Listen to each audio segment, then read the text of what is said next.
When we came of age, our family arranged marriages with two nine-tailed foxes for my sister and me to enhance our clan's spiritual power and lineage. My sister claimed the strong nine-tailed fox, leaving me with the one so frail it was nearly dying. To save his life, I nourished him with my own flesh and medicinal brews and tended to him with utmost care. In time, he rose to become the king of the spirit realm, and I his one and only fox consort. My sister's nine-tailed fox familiar led her astray with frivolous pleasures, draining her spiritual energy until she perished under heavenly lightning during her ascension. The fox shares its master's life force as it suffered, so did my sister, now coughing blood with death approaching. My own nine-tailed fox viciously tore open my abdomen, clawing out my millennium-cultivated golden core to revive my sister. Agony pierced my very bones as I screamed through tears, "I'll die," but he retorted, "Clara, if it weren't for you, I would have been with Lola long ago. Only a core from her bloodline can save Lola," he said. "You owe her this." I writhed in agony, barely conscious as they carved my abdomen open to extract the core, cursing my own misplaced trust. When my eyes fluttered open again, I found myself back on that fateful night when I first chose the nine-tailed fox. Without hesitation, my sister chose the weakest one for marriage, hoping to bear offspring and enhance spiritual power. But dear sister, your suffering has only begun. That feeble nine-tailed fox lacks reproductive essence and is utterly infertile. The agony I endured in my past life, you shall suffer twofold. Allying with nine-tailed foxes is our family's ancient tradition. Upon coming of age, our family selected compatible nine-tailed foxes for my sister and me, Clara, Lola. These are the nine-tailed foxes the clan has carefully chosen for you. Make your selection." Father gazed at us with tender affection. A sudden realization struck me. Was this rebirth? In our past life, my elder sister arrived a quarter hour earlier and claimed the robust nine-tailed fox, leaving me with the frail one. I had no choice but to take the nine-tailed fox home. The fox seemed born with a congenital weakness, though I bought medicines to nurse him back to health. Ordinary remedies proved utterly ineffective. Granny Ling served as the royal witch doctor. Versed in all matters celestial and terrestrial, she told me that to cure the nine-tailed fox's wasting sickness, an ally must offer flesh and blood. There might be hope for recovery, otherwise, the fox would waste away day by day, and I too would suffer the consequences. Following Spirit Nanny's advice, I began cutting my flesh to feed the nine-tailed fox with my blood. True enough, the fox grew stronger by the day, even surpassing my sister's nine-tailed fox in vigor. The nine-tailed fox excels in song and dance, with striking beauty, yet possesses a violent temperament. As its physical strength grows, it becomes prone to losing control. This was what the spirit matron told me, so, after the nine-tailed fox recovered, I began soothing it to strengthen its spiritual power as well. One day, the nine-tailed fox succeeded in unifying the spirit realm, and I became the envied queen consort. Meanwhile, my sister's nine-tailed fox indulged in frivolous pleasures, weakening its spiritual power, and was struck down by heavenly lightning during ascension. My sister got caught up in this, severely wounded and coughing up blood. Now hovering between life and death, my nine-tailed fox spirit grew frantic, tearing open my wound with bare hands to dig out my core essence, all to save her, trading my life for hers. Agony ripped through me as I screamed, demanding why he'd do this. He actually said, "Clara, if you hadn't chosen me back then, I would have been with Lola by now." My heart sank into an icy abyss. I remember that day vividly. My sister completely ignored his existence, yet he still can't get her out of his mind. But he forgot, without my help, he'd never have recovered so swiftly or united the spirit realm. Instead of gratitude, he repaid me with resentment. Given another chance, I'd never choose him again. "Clara, Ethan is yours now." My sister shoved the burly nine-tailed fox right next to me. Then she smiled at the scrawny nine-tailed fox and said, "Liam, you'll be with me from now on. I promise to fatten you up nice and plump." So my sister had been reborn too. I glanced at my sister. She was beaming with delight, not even trying to hide her triumphant expression. Liam's eyes sparkled with a smile so radiant not even an AK-47 could suppress it. In our past life, he resented me for choosing her. Now in this life, he finally gets to follow sister as he'd always wished. Feigning hesitation, I said, "Sister, are you certain? Liam doesn't look well. Do you really want to ally with him?" Since childhood, sister had been fiercely competitive. She always claimed the best things for herself, leaving me with the scraps. Today's behavior was rather unusual. Even mother noticed something was off. She asked sister solemnly if she'd made up her mind. For once allied with the nine-tailed fox, their fates would be bound together. An unbreakable bond for life, knowing sister's temperament well. Mother couldn't fathom why she'd choose the feeble nine-tailed fox. Liam stared nervously at his sister, afraid she might change her mind. His sister smiled warmly. "Father, Mother, don't worry." Liam and I clicked instantly. "I won't go back on my word." Liam's entire face lit up with excitement. Mother turned to me. "And what about you?" I linked arms with Ethan and vowed, "I won't go back on my word either." Ethan swept me up in an excited bear hug, lifting me sky high. A flicker of disdain passed through my sister's eyes. She probably thought Ethan was just a fun-loving guy who knew nothing but eating, drinking, and lifting girls. Utterly useless. Ethan came home with me, full of energy. He smashed 3 vases in a fish tank, then devoured all the chickens, ducks, and geese in my yard. Surveying the chaos, I laid down 10 house rules for him. Ethan curled up on the couch whimpering pitifully, sensing the 9-tailed fox's impending agitation. I quickly reached out to soothe his silken tails. True enough, he soon calmed beneath my touch, his azure eyes softening as they met mine. In their past life, after Ethan followed his sister home, he became quite the troublemaker, whether pilfering fresh river shrimp or swallowing her prized parrot whole. Without understanding how to soothe the 9-tail's spiritual energy, their encounters always escalated into chaos. Gradually, Ethan became so obsessed with trivial pursuits that his spiritual energy began to wane. In the end, Ethan forced his ascension and was struck down by heavenly lightning. At this thought, I couldn't help but feel a twinge of concern. With Ethan's unruly nature, guiding him through this tribulation would require me to expend considerable spiritual energy to stabilize his psyche. For several days, I soothed Ethan's mental energy daily, and his temperament gradually became calmer and more composed. Ethan was already physically robust, and with this care, he grew even stronger, until one day, Sister Ling informed me that my elder sister had been bitten by Liam. I took Ethan with me to visit my sister. My sister lay on the bed, looking utterly drained, her face twisted with pent-up fury. Liam crouched at the foot of the bed, his fluffy tail drooping to the floor, his eyes flickering nervously when he saw me. My sister vented her rage through gritted teeth. If we weren't already allied with him, She swallowed the rest of her words, but I knew she meant I'd kill him. Yet, she couldn't. Feigning concern, I asked, Sister, did Mother Ling tell you the solution? My sister hesitated, then shook her head, too. Liam's eyes dimmed as his foxtail gave an unwilling twitch. By the way, how's he doing? My sister asked. Pointing at Ethan, I smiled.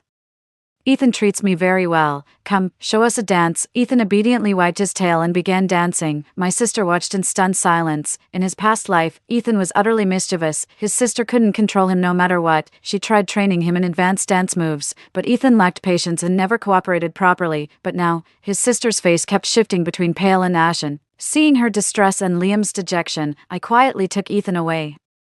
We'd barely taken a few steps when Liam caught up with us. Pretending not to notice Liam, I kept walking alongside Ethan, spotting a squirrel on the wall. Ethan ignored my protests and darted up the barrier in a flash. I stomped my foot in frustration. That Ethan is way too carefree and casual, doesn't show the slightest respect for me as his master. Seems I'll have to add a few more house rules. Just then, Liam sneaked up and wrapped his arms around mine. Clara, will you take me away with you? You clearly had feelings for me that day. My breath hitched. What the hell are you talking about? Liam grasped my hand, pleading, Clara, I'm your beast man, won't you choose me again? So Liam has been reborn too. No wonder Liam looked so disappointed when we mentioned the spirit nanny earlier. If only my sister would agree to the flesh-cutting blood ritual, he'd be completely healed. And once healed, he could unite the spirit realm. So, is he fawning over me just to suck me dry? I scoffed and broke free from his grip. I have no idea what you're talking about. You're clearly my sister's beast man. Stop poisoning our sisterly bond. I turned away, but Liam doggedly pursued me. Ethan on the wall stared at us with piercing eyes. I blinked and turned to Liam. So you're that eager to be my orc? Liam froze momentarily before nodding eagerly. Master, I pledge myself to you. Ethan scrambled up the tree by the wall, angrily swatting at the branches with his paws in protest. Pretending not to notice, I reached up to gently stroke Liam's back. I knew his physical condition like the back of my hand. As I petted him, Liam closed his eyes contentedly, savoring the touch. Just then, a dark figure swooped down from the tree, lunging at Liam with lightning speed. When I came to my senses, I saw Ethan savagely biting Liam in a fit of rage, caught off guard and overpowered by Ethan's brute strength. Liam was quickly pummeled to the ground, unable to get up. Then Ethan cocked his head at me, his eyes brimming with defiance. I gasped, Ethan, what are you doing, Master? I'm your real beast man. 3, he's marking his territory now. Weren't you the one who abandoned me just now? Why'd you come back? Ethan pouted. Master, I was wrong. Oh, and what exactly were you wrong about? I shouldn't have left your side without permission. His face flushed red as he finally bowed his head in apology. I chuckled softly. Good, Ethan truly needed to be tamed, and today, Liam's unexpected appearance had actually brought him to his senses. Liam struggled to his feet, reaching for my sleeve, only to be snatched up by Ethan's foxtail and flung 5 yards away. Don't let me see you again, or I'll treat you just like this tree. With that, Ethan lashed his tail against the tree. The thick tree trunk snapped instantly like a twig. Ethan's skills are truly impressive. After returning home, Ethan laid down some ground rules. Master, I'll behave from now on. Please don't provoke other beastmen anymore. I chuckled. Turns out Ethan's weakness is possessiveness. Fine. Then you'll do exactly as I say. Ethan nodded. Then lie down over there. I pointed to the bed. Ethan blushed slightly. In broad daylight. Master, what are you trying to do? I glared. Didn't you promise to obey my every word? Or should I summon another orc? I'll go. He scampered obediently and flopped onto the bed. Then he beckoned. The bed's warm now, master, come quick. With a derisive snort, I produced a wooden plank and smacked his palm. He blinked in surprise. Master, I was warming your bed. Why did you hit me? Who said anything about bed warming? I patted his head and began tracing the acupressure points along his body with gentle strokes. Oh, wasn't that the case? What are you thinking? As sworn allies, we're bound as closely as husband and wife. I'm helping you channel your spiritual energy. Ethan gave an awkward chuckle, his ears instantly turning crimson. His fox-like features became even more alluring. He stretched beneath my touch, letting out contented little murmurs. From that day onward, after each spiritual energy alignment session, I'd have him train with me to prepare for his ascension to unify the spirit realm. In his past life, Ethan's insufficient spiritual energy and reckless rush to ascend led to him being struck dead by heavenly lightning. In this lifetime, I can't let him take that risk again. But Liam wouldn't give up. He kept lurking around our house, watching our every move. That day, I made an excuse to send Ethan away and let Liam in. What's the matter? I asked him. He stammered nervously, saying he was in poor health and begged me to save his life. How could I possibly save you? I asked in astonishment. His eyes lit up. Clara, I just need a tiny piece of your flesh and blood. But you're my sister's orc. Why should I save you? Go beg her for help instead. You're allies now. She won't just stand by and do nothing. I refuse. Liam's mouth opened, then closed as he hung his head. His sister must have refused to help him. With the ascension deadline approaching, he's desperate enough to come begging to me now. Liam prostrated at my feet, his sapphire eyes brimming with tears. Clara, I had a dream where I was your orc, and you healed me. Your devotion matches my loyalty. We lived happily together. My fists clenched as memories flooded back, the urge to strike him overwhelming. I took a deep breath. Will giving you my flesh and blood truly save your life? Liam's eyes sparkled with delight. Yes, Clara. My life hangs by your decision. My death matters little, but dragging Lola down with me, that I cannot bear. His words dripped with sincerity, while icy laughter coiled in my heart. After devouring everything and leaving me to die in my past life, now he dares ask for my help. Since when does karma work that way? Unless, lowering my eyes with a smile, I said, I'll help you, but you must agree to one condition. What's the condition? Liam's eyes sparkled. After you recover, stay by your sister's side at all times. Don't come looking for me again, I said. He looked surprised. That's it. I nodded earnestly. Yes, after all, you're my sister's beastman. I want you two to be happy together. Liam hesitated for a moment before agreeing. His condition had deteriorated severely. Without human blood and flesh to sustain him, his mental energy would soon collapse, compared to his former glory. He couldn't possibly accept this decline, so we struck a deal. For the next month, I'd supply him with flesh and blood to hasten his recovery. Liam pounced onto my shoulder without hesitation, baring his fangs toward my neck, for I dodged with effortless grace. My recent training sessions with Ethan have significantly boosted my energy reserves, making orc attacks easy to evade now. Just wait here, I'll be right back. Grabbing a tray, I headed into the room. On the table lay the wild hare Ethan had hunted. I carved a chunk of rabbit meat with my dagger and tossed it onto the tray.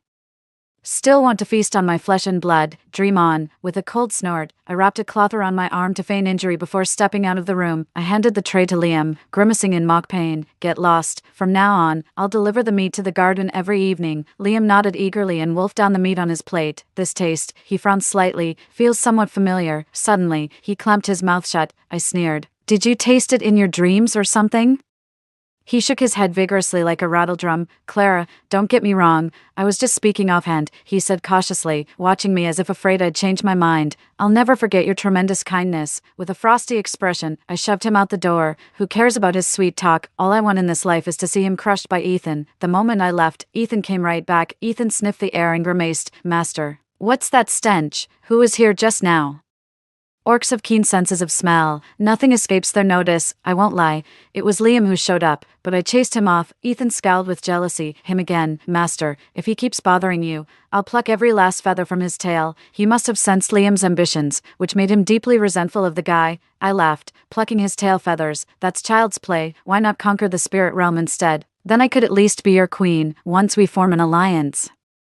We become one, sharing both glory and disgrace. Ethan narrowed his blue eyes, pinning me against the bed without warning. My liege, do you know the duties of a royal consort? I feigned ignorance. What duties? For centuries, the spirit realm has been in chaos, requiring both a capable ruler and a worthy successor. He grinned mischievously before pinning me down, whispering, time to fulfill our marital duties. That's way too blunt. After Ethan's psychic powers grew stronger, he often materialized in human form. His sculpted physique and chiseled features made my heart flutter wildly as I gazed at his face. Master, your silence means consent, doesn't it? He whispered in my ear. My body burned as I pushed against him twice, but an orc's strength far surpasses a human's. My resistance was futile, leaving me helpless beneath his relentless advance. I ran into my sister and Liam on the street. Liam had been thriving lately, his glossy fur gleaming and his 9 tails meticulously groomed to perfection. Lately, I've been feeding Liam a mix of duck and chicken meat, always laced with chi-tonifying herbs. That's why he appears to be thriving, but it's merely superficial improvement. His spiritual energy remains unregulated. Chaotic chi surges through his meridians, risking complete energetic collapse. My sister gloated. See, Clara, I've got better taste. My orc clearly outclasses yours. She seemed thoroughly pleased with her choice, gazing at Liam with adoring eyes. Don't believe me, my sister beckoned to Liam. Go on, uproot that tree. The towering street tree had stood there for at least a dozen years. With a whoop, Liam shook off the 9 tails coiled around the tree trunk. In the blink of an eye, the massive tree was uprooted. My sister exclaimed excitedly, see that, Clara? I forcibly restrained the restless Ethan. He chimed in, truly impressive. But I noticed Liam's face had gone pale, a clear sign of mental exhaustion. The copious energy-restoring medications masked his underlying frailty. Not just his sister, even Liam himself became convinced he was cured, eager to prove himself. His mental strength would eventually run dry, yet he remained unaware that he was already a hollow shell. In this life, he was destined to be the loser. Returned home, Ethan asked me in confusion why I stopped him from acting earlier. I chuckled. No need to prove yourself in haste. The spirit realm is about to select a successor. Why don't you enter the competition? Do I really stand a chance? Absolutely. I nodded solemnly. During this period, Ethan and I intensified our training while I diligently helped him channel his psychic energy. His current abilities far surpass Liam's from our past life. That's why I'm absolutely convinced Ethan will achieve a resounding victory. Within days, disaster struck my sister. I rushed home only to hear Mom say Liam had bitten my sister again. I gasped. How could that be? In our past life, Liam would have killed me to save her. Why would he keep hurting her in this life? What's more, they'd grown particularly close lately. My sister was convinced his chronic condition had healed, and doted on him constantly. Mother snapped angrily. He blamed her sister for failing to soothe his psychic energy. In a fit of rage, he hurt Lola. I arched an eyebrow. Sensing Mother wasn't telling the whole truth, all these years, Mother had always doted on my sister, granting her every whim. Could she be covering something up for her? I went to see Nanny Ling, and sure enough, she revealed there was another reason behind Liam biting his sister. The main cause was that his sister kept showing off Liam's abilities to others, forcing him to expend mental energy performing for the crowd. Yet she never knew how to soothe Liam's exhausted psyche. Liam had a naturally violent temperament, and with his energy completely drained, chaotic energies surged through his organs, triggering an early eruption. Is there still hope? Nanny Ling shook her head. Ancient texts say human flesh can nourish vital essence, but alas, his chronic frailty has progressed too far, beyond cure long ago. I remained silent. Nanny Ling added, your sister insists on forcibly breaking the covenant with Liam. Were you aware of this? I was stunned. Wasn't the alliance with the orc supposed to be unbreakable? Could there really be another way? Elder Ling gave me a penetrating look. There is one method, though perilous beyond measure. It requires shared bloodline. By exchanging each other's core essence, the pact can be undone. Her words struck my heart like a hammer, each syllable sending waves of piercing pain through me. That night, I asked Ethan, if I were to use my core essence to save someone, would you understand? Ethan's eyes flew open as he shook his head violently. Master, losing your core essence means certain death. Did Lola force you into this? I stared in shock. What are you talking about? He wore a smug expression. I remembered my past life long ago. Master, 5. I was shocked. In our past life, my sister mistreated Ethan and caused his tragic death. That's such a painful memory. How could he possibly remember all of it? I clicked my tongue, about to ask him something. Ethan added, Lola isn't worth saving. I pressed him for an explanation. He raised his head in silence before finally muttering a few words. You'll find out soon enough anyway. I was completely baffled. Though my sister from the previous life wasn't particularly close to me, she'd never done anything outright terrible. When Liam tried to extract my core essence to save his sister, a sudden thought struck me. Was this actually his sister's doing? Lost in thought, I suddenly heard a mournful whimper outside the door. I opened the door to find Liam sprawled on the doorstep, gazing at me with pitiful eyes. "What are you doing back here?" I snapped impatiently. Liam blinked his fox-like eyes, tears streaming down his face. "Clara, will you be my master?" "I want to break the pact with Lola." I let out a bitter laugh.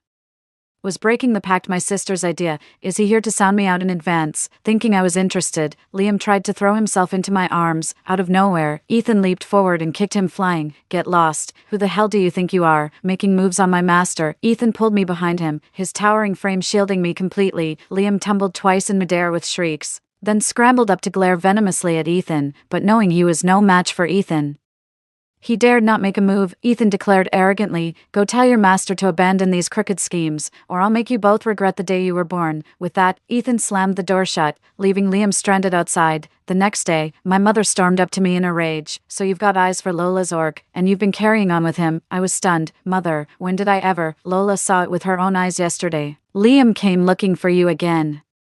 If you hadn't been leading him on, why would he abandon Lola?" It dawned on me, could it be that my sister secretly followed Liam and saw him visiting me yesterday? But why didn't she confront me then and there, instead of stirring up Mother to come demand answers now? I let out a cold laugh. "Mother, what exactly brings you here today?" Mother froze for a moment, then pulled out a handkerchief to wipe her eyes. "Clara, you and Lola are both the apple of my eye," she said, and then, "Lola is ill now. She needs your help. Would you be willing to swap beast forms with her and give her your core energy?" I burst out laughing. Since childhood, Mother always favored my sister. No matter the situation, my sister's needs came first. Now that my sister's been wounded by allied orcs, Mother's first thought is to trade my life for hers. 6. My face darkened as I refused her. "Ethan is my orc. I won't switch places with my sister, and I'll never give her my core energy.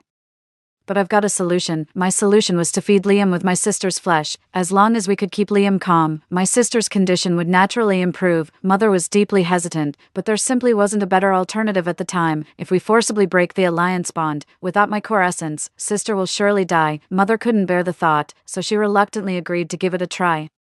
But I didn't tell Mother that even feeding Liam with sister's flesh and blood wouldn't cure him, for as Spirit Nanny once said, Liam's wasting sickness has seeped into his marrow. We're long past the window for treatment. Mother said joyfully. "Lola keeps talking about becoming the spirit realm's princess consort. It seems her wish may come true." The corners of my lips twitched, but I remained silent. "Mother, sister, our paths diverge. Since you've shown no mercy, don't blame me for what comes next. The Spirit Realm Succession Tournament is about to begin. Creatures of the sky and beasts of the land, countless orcs spread the news eagerly, itching for action. Ethan signed up too, clenching his fist with conviction. "Master, I shall unite the Spirit Realm and seat you as its queen. Since the last ruler of the Spirit Realm abdicated centuries ago, this domain has remained lawless and ungoverned." Eventually, after much deliberation, the people resolved to elect a successor to reunify the spirit realm. I ruffled his hair and said, "All right, I'll be waiting." When we arrived at the competition venue, we saw my sister and Liam. My sister was radiant with energy, and Liam looked equally spirited. After giving us a quick once-over, she handed us 2 water bottles. "It's been a long journey, you must be thirsty, have some water."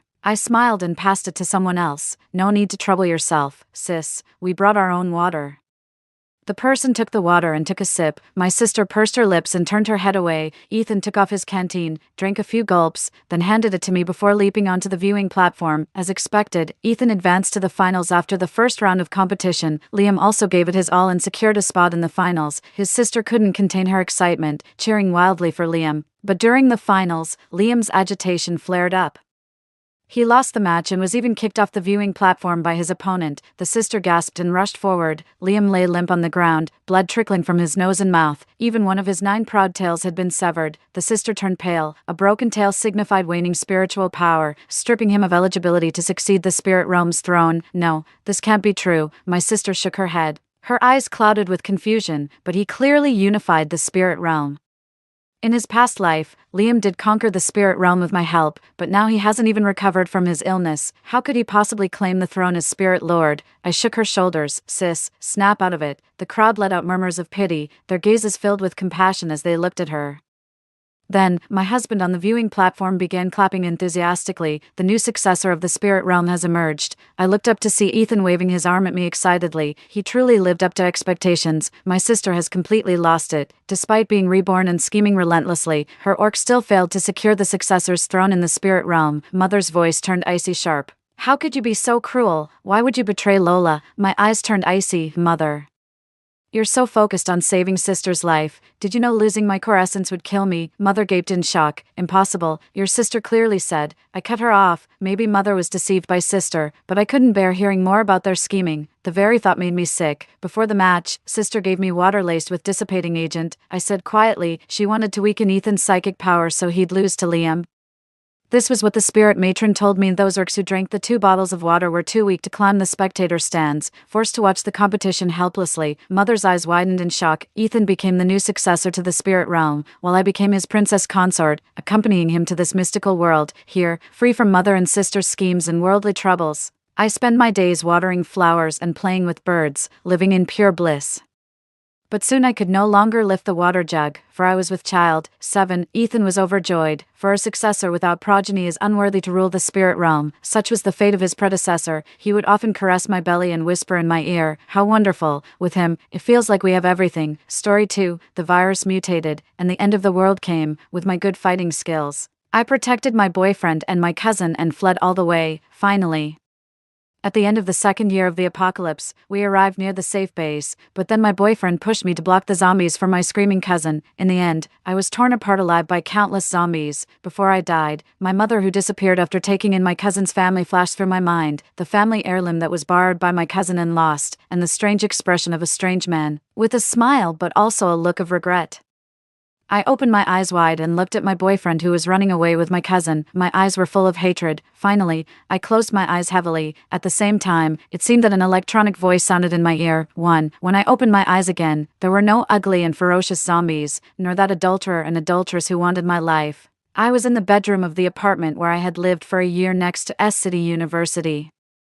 I couldn't believe it and groped for my phone from the bedside table. When I opened it, it showed, September 20th, 2030, I was reborn. I was reborn a week before the end of the world. I quickly got out of bed and opened the curtains to look down. There was a familiar supermarket downstairs. Opposite was S City University where I had studied for a year. Today, the university had just started school. And there were people coming and going. Everywhere was full of vitality. I rushed into the bathroom and splashed cold water on my face. I looked up at my young and delicate face in the mirror. The 19-year-old girl had fair skin, not the skinny and sallow face 2 years later. My name is Valerie, and it's not my time to die. I wanted to shout, but I couldn't even make a sound. The end of the world would come again. In the 2 years of the apocalypse I experienced, the mutation of the virus caused the living dead zombies to surround the city. That's why S City was only 300 kilometers away from Leeching. It only took 4 hours to drive, but it took me a full 2 years to get there. I smiled bitterly and walked into the kitchen. I opened the refrigerator and stuffed all the edible food in it into my mouth. I hadn't eaten enough for a full 2 years. Now I just wanted to have a good meal. After eating 2 sandwiches, a ham, and a small piece of cake, there was only a watermelon left that could be eaten in the refrigerator.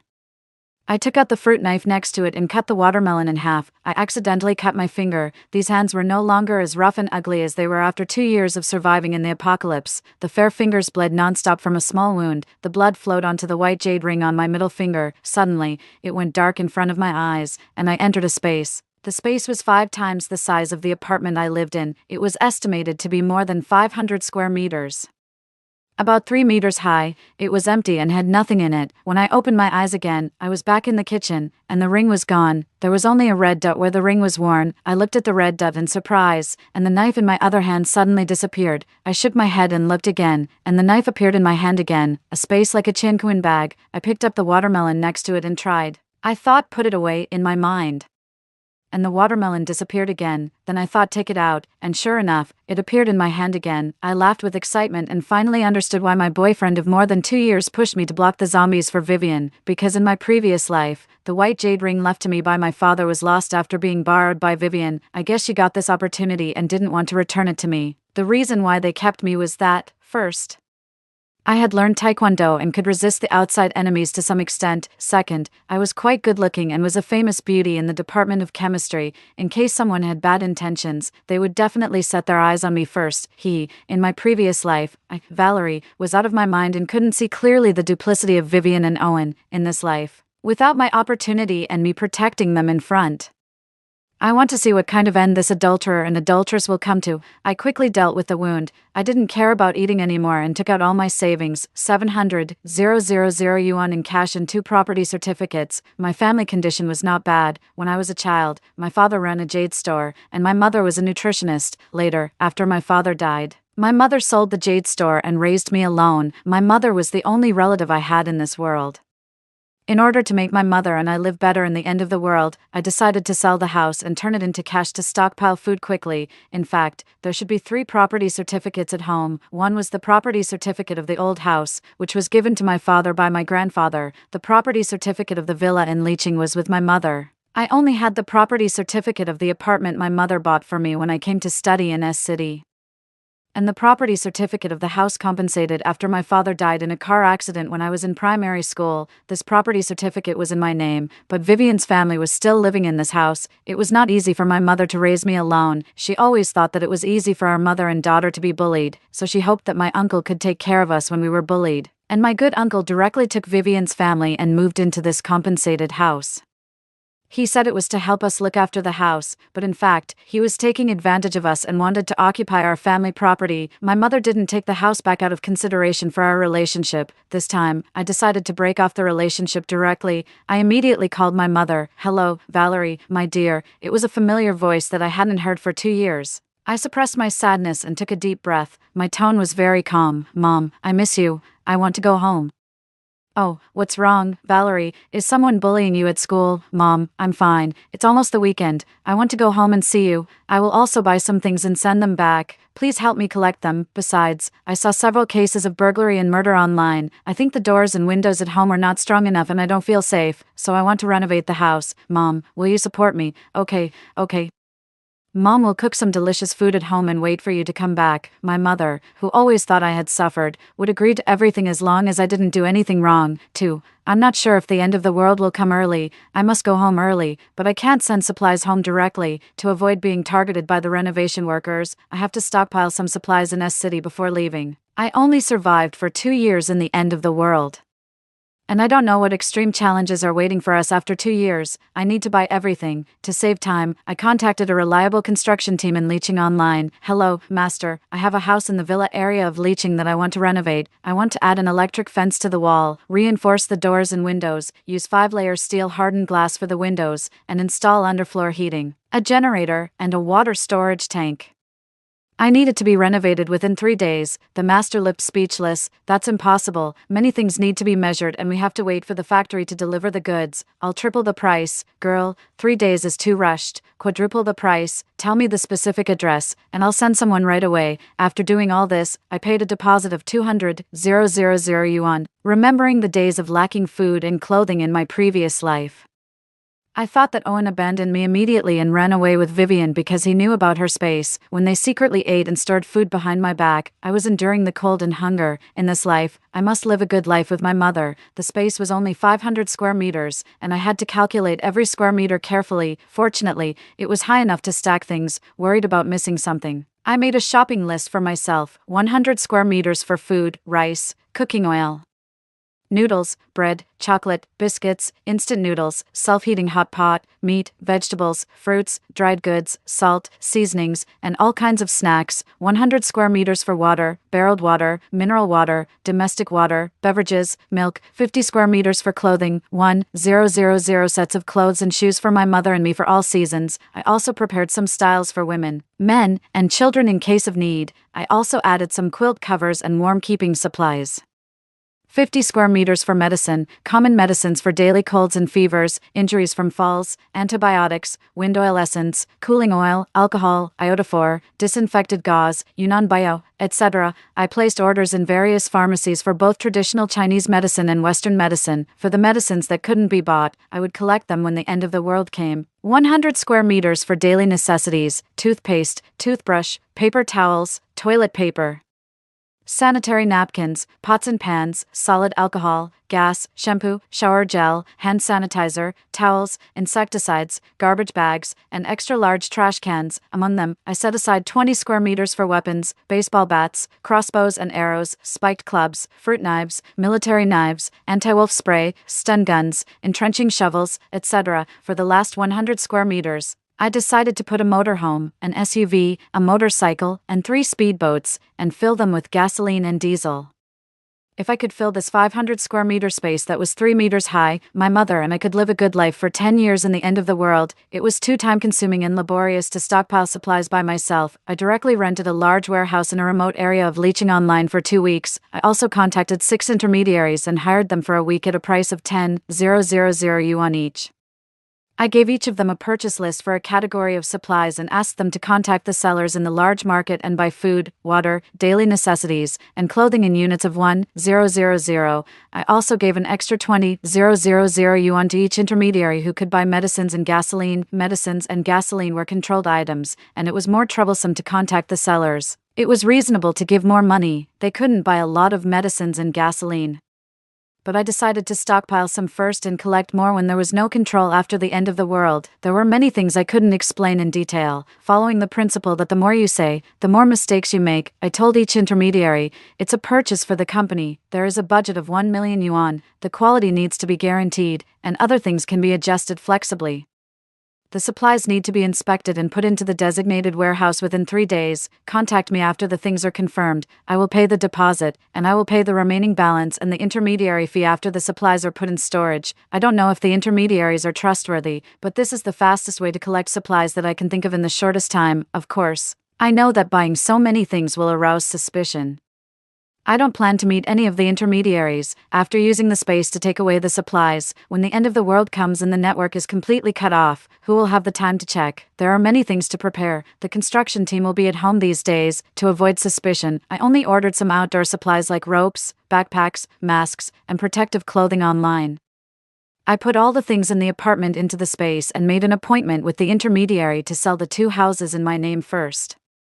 The old villa will be our home for a long time. In my previous life, the old villa was very close to the safe base. In case that area is included in the safe base in the future, it will be a loss to sell it. I tidied myself up, took my ID card and property certificates, and went to meet the intermediary to get the money as soon as possible. I sold the 2 houses at 60% of the price. I only received 8 million yuan for the 2 houses, which was almost the price I expected, after getting the money. I also vaguely reminded the intermediary that the city might be sealed again in a few days and it was better to stockpile some food. In addition, I specifically told them to take over the houses 6 days later, leaving my uncle's family homeless one day before the end of the world. 3. It was 2 p.m. after I got the money, and I was going to find a restaurant to eat. Oh, what a coincidence. Vivian was pulling Owen's arm and acting coquettishly on the opposite side of the road. The intermediary store was near the school. It was not surprising to meet either Owen or Vivian, but it was really strange that they were together. I immediately took out my phone and took a few photos. These photos could definitely make people recognize who these 2 people pulling and tugging were. Owen and I were classmates, although Vivian was in the same grade as us. She was a student in the Department of Economics and Management, now. Owen and I had just been in a relationship for less than 3 months. It didn't matter why they were together. I just wanted them to experience the end of the world without me in the space, where their lives would be worse than death. Looking at them, the hatred and killing intent in my eyes were so strong that it seemed I could turn them into knives and stab them into their hearts. Owen seemed to see me and panicked for a moment. He let go of Vivian's hand and walked towards me directly. Vivian slowly followed behind Owen. Valerie, why are you here? Where are you going? He was 185 meters tall, with delicate features and fair skin. Owen looked like a tall, handsome, and sunny boy. Back then, I got together with him not because I was obsessed with his eye-catching face. I liked his family. He was an only son. His parents were high school teachers, and they loved each other. His family was harmonious and warm. I had met his parents who came to visit him at school.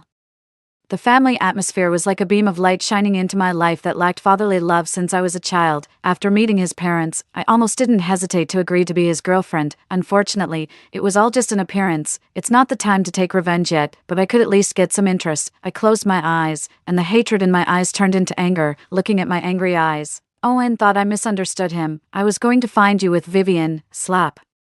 A crisp slapping sound rang out. I used all my strength, and Owen's face was slapped to the side. A red palm print quickly appeared. "Sister, how could you hit Owen?" Vivian exclaimed. Owen raised his head, and a trace of viciousness flashed in his eyes. I saw it clearly, but so what? Vivian was a woman he liked but hadn't slept with yet. Owen wouldn't tear his face at this moment. Slap. The slapping sound rang out again, and this time it hit Vivian's face. "Ah, why did you hit me?"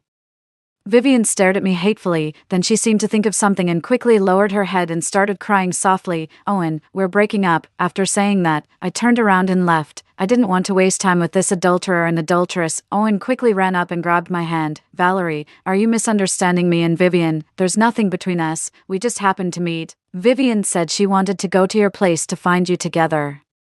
Vivian also quickly came over and held my hand. She groped my hand and said, "Yeah, sister, you've misunderstood us. Don't be angry. Let's go to your place and I'll explain to you." "Okay." I shook off their hands. "Sister, who's your sister? You were so intimate with my boyfriend. Your family even occupied the inheritance my father got as compensation after the car accident. You ate the food stained with human blood and you still want to be sisters with me?" "Sister, you've misunderstood. There's nothing between me and Owen. My aunt told us to move in. If you mind, we'll move out right away." "Fine, then call your father immediately and tell them to get out." Vivian tried to hold me again and said anxiously, "Sister, what's wrong with you?" Slap. I slapped Vivian again. "Get lost." Vivian raised her hand as if she wanted to slap me back, but halfway through, she touched her face and cried with tears streaming down her face, "Sister, we'll move right away. Can you lend me your ring for 2 days? I have a competition and I need this ring as a prop, just for 2 days. "No, 1 day is enough." I was highly alert. In my previous life, it was the same lame excuse. She came to me in a panic and said she lost the ring just 2 days after borrowing it. But in this life, she endured my 2 slaps just for the ring and even deliberately touched the place where the ring was on my hand. Has Vivian also been reborn? I looked at Vivian and chuckled. "You want the ring? Sure, kneel down and beg me." Vivian looked at me in shock. Her face changed several times. She glanced at Owen and finally fell silent. Owen didn't seem to want to pay attention to Vivian. He directly stepped beside me and looked at me. "Valerie, I didn't know what your relationship with Vivian is. She came to me and said she wanted to find you together. There's really nothing between me and her, don't misunderstand." His gentle and considerate look as a good boyfriend made me want to vomit. I didn't bother to look at him and turned around to walk to the roadside and directly hailed a taxi to leave. Sitting in the car, I touched my hand. If Vivian has been reborn and she knows the secret of the space, I must get rid of her as soon as possible. In my previous life, Owen might have known that Vivian had a space, but Vivian might not have told him that the space was in the physical ring. This time, Vivian asked for the ring in front of Owen. If she dared to tell Owen the secret, with Owen's intelligence, he would definitely guess that the ring was the space immediately, but Vivian doesn't know that I also know the secret of the space. In order to get the space, she will definitely come to me again, and in order to monopolize the space, she definitely won't be willing to reveal the secret, in order not to let Vivian notice that I've also been reborn. I specifically only asked for a 2-day leave from school, with the 2 days of the weekend added. If she can't find me on the 5th day, she will be kicked out of the house on the 6th day. After thinking it through, I pretended to take out a tablet from my bag. Owen's chat account was still logged in, from their chat records. I could see that Vivian was reborn at the same time as me. After being reborn, Vivian had a clear plan. First, she expressed to Owen that she was willing to have an affair with him behind my back and asked for 1 million yuan. She sold herself for 5 years. Then she came to me to get the space ring. She calculated so shrewdly, why not let everyone see it? I directly took screenshots and sent all the photos I just took on the campus website with the caption, "Shocking. Should we report my boyfriend Owen for soliciting prostitutes? Is the fee of 1 million yuan for Vivian's solicitation expensive? This will definitely arouse a lot of discussion. Let them become famous." After getting out of the taxi, my first stop was the car dealership. As soon as I walked into the car dealership, a salesman with an oiled back hairstyle came over. "Beautiful lady, are you buying a car?" "No, I'm renting a car." The obsequious attitude of the salesman disappeared immediately and he said in an ordinary tone, "What kind of car do you want to rent?" I raised my hand and pointed at a Hummer. "This one, I want to rent it for a week." After paying the deposit and the rent, I drove the car to a roadside restaurant and had a quick stir-fry. I packed 3 boxes of steamed buns to eat on the way later. After eating, I got in the car and put the steamed buns into the space. Then I directly drove to rent a warehouse of 1,000 square meters beside the large market. In addition to asking others to help stockpile supplies, I also had to stockpile a batch myself. Anyway, things can be stacked in the space. I won't know what I'm still lacking until I go to the large market. I visited several agricultural trade stores selling seeds and chose the one with the most complete variety to place an order. "I want all the seeds on your stall." Is it possible to get 100 bags of each kind? 100 bags of each kind. Are you sure? Sure. The boss looked at me suspiciously. He seemed to think that anything could happen in an agricultural trade store, so he didn't ask more. He directly shouted towards the backyard, "Dawei, there's business. Come and move the goods." Then he happily came over and pulled me to sit down. "Young lady, sit down. You're lucky. We just stocked up a few days ago. We have a complete variety and quantity of seeds." After paying the money, I left the address of the warehouse for the boss and asked her to deliver the goods. Then I went to the nearby fruit and vegetable market and bought a lot of potatoes, tomatoes, bok choy, bananas, cucumbers, cantaloupes. I stocked up about 500 snakeskin bags of most of the fruits and vegetables. After finishing all this, 2 hours had passed.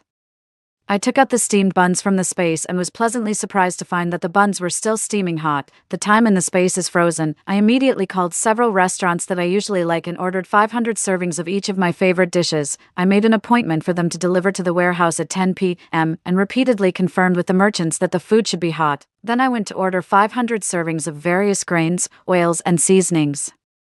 I also ordered 100 servings each of pork, beef, mutton, chicken, fish, salt, and various seasonings. I also contacted the water plant and ordered 10 tons of water, which was almost 500 barrels of household barreled water. All the things I ordered were supposed to be delivered to the warehouse today. Someone will definitely find the abnormality of the warehouse, but I'll leave tomorrow anyway. Who cares? I drove around and bought the maximum share that I could buy from every pharmacy in the city.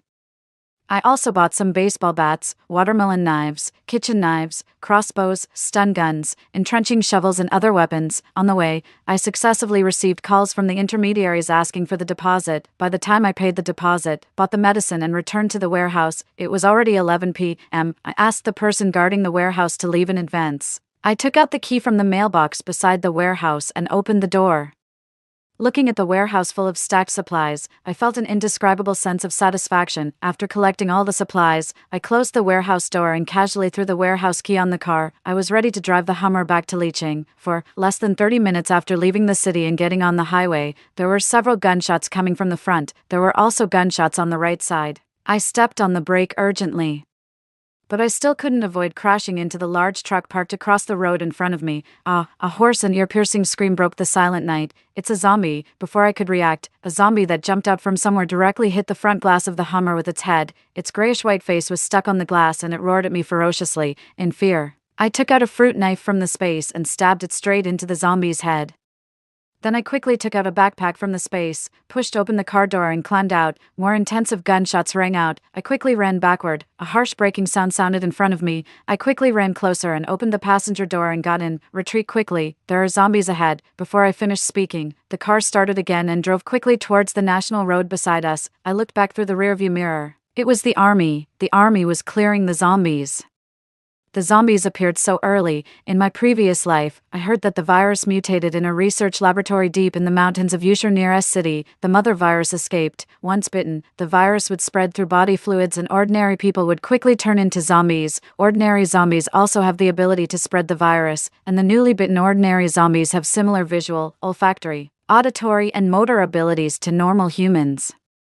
But these abilities will deteriorate as the time of being bitten gets longer. That is to say, other zombies will self-destruct over time. The only thing that really needs to be killed is the mother virus. It is said that the mother virus has abilities beyond human limits and is elusive. As long as the mother virus is not completely eliminated, the zombies will never end. To kill a zombie, you just need to hit its heart or head. Looking at the zombies that were shot and fell behind, I tightly pressed my wildly beating heart with my hand and took a deep breath. Then I turned to look at the man in the driver's seat. The orange streetlights flickered on and off. The light hit the man's clean eyebrows and eyes. His fair face had deep features. The short hair that was difficult for ordinary people to carry suited him very well. He was wearing a white shirt and was unforgettable. Strange, this man was too calm in the face of zombies. I tried to talk to him.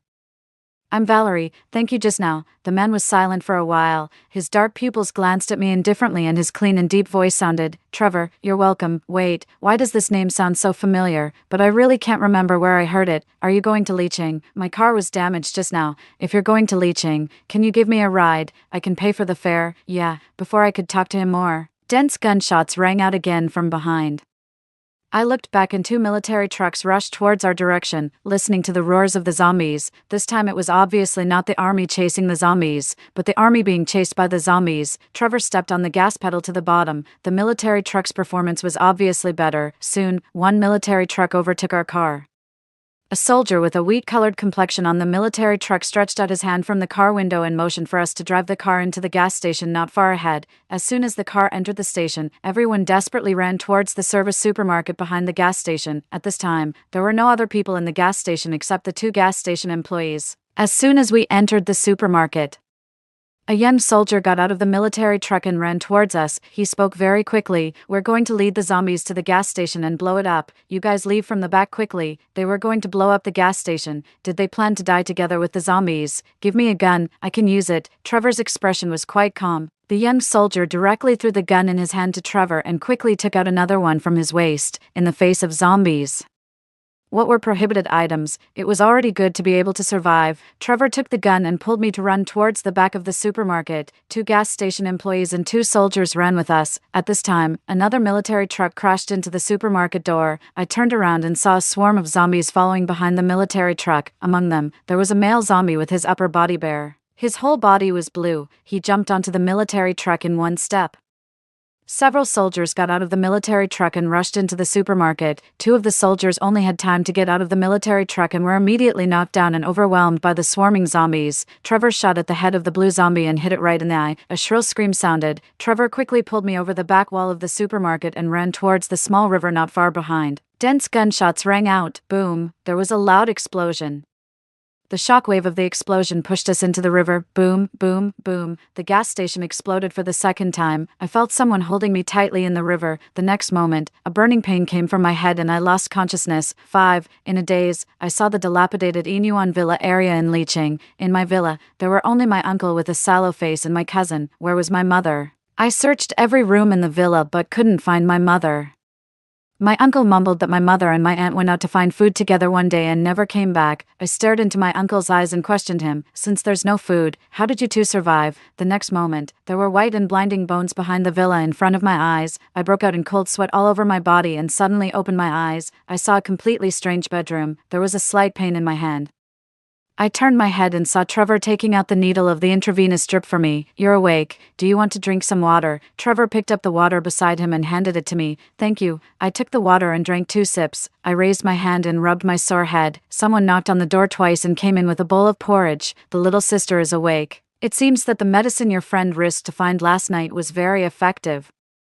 It was a woman wearing a gas station employee's uniform. She looked about 30 years old and was very thin. She said her name was Willow and she came to bring me the porridge. After delivering the porridge, she left, risking finding medicine. I looked at Trevor in a daze. "Thank you for saving me." What did she mean by risking and finding medicine? We had just met. I didn't expect Trevor to take risks for a stranger like me. It wasn't very dangerous. I'm a doctor. There was a clinic nearby. "You should have hurt your head yesterday. You seemed to be in pain even when you were unconscious, so I went to get you some painkillers like Rotendine. The intravenous drip I hung for you just now was nutrient solution. In the 2 years of the apocalypse in my previous life, I had never seen such a kind person," I said softly. "If there's anything I can do to help in the future, you can make a request." Trevor smiled after hearing this. He leaned back on the chair and relaxed.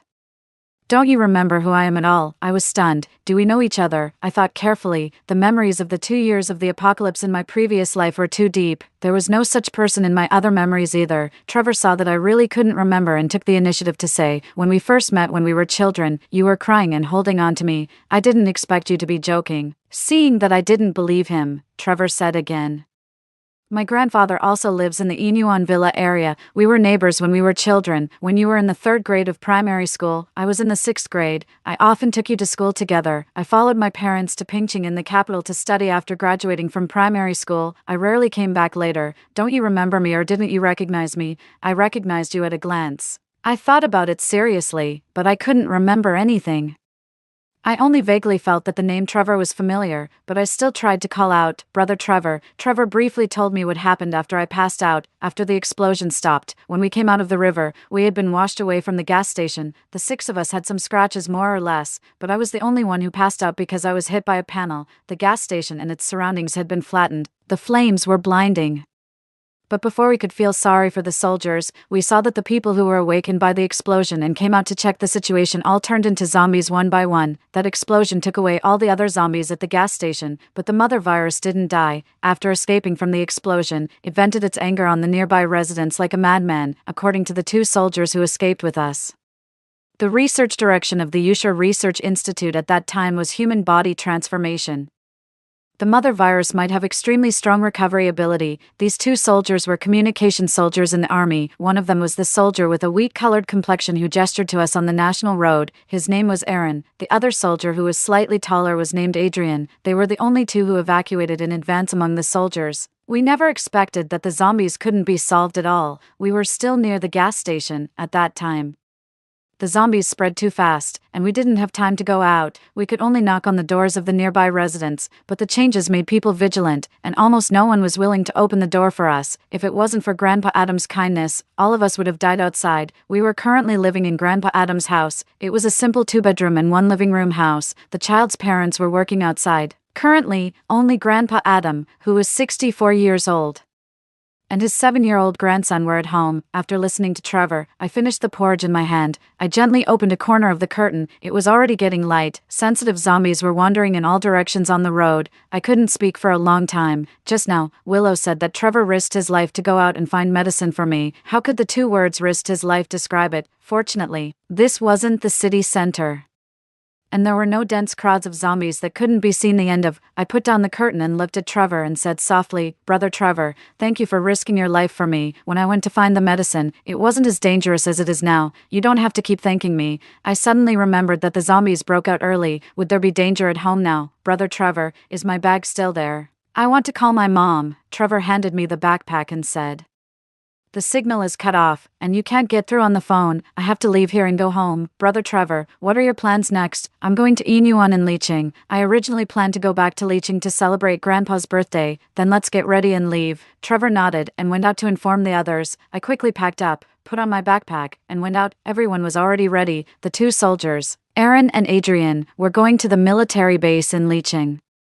The 2 gas station employees, Willow and Wesley, were going home. It was a 20-minute journey from here, and Trevor and I were also going to Leeching. We decided to go out to find a car together. After finding a car, the gas station employees would go home, and we would go to Leeching with the soldiers. Before going out, I secretly put down 4 bags of rice and 2 boxes of water in the kitchen. It was enough for Grandpa Adam and his grandson to live for a few months, and I told Grandpa Adam, "Grandpa Adam, there are zombies biting people all over the street. Not everyone is trustworthy. To protect your grandson, don't open the door to anyone easily." We were lucky to be saved, but if I didn't have the space, Grandpa Adam and his grandson would also be dragged down by our group because of the food. 6. We first went to a hardware store not far away to get weapons. Trevor, the 2 soldiers, and I all chose kitchen knives.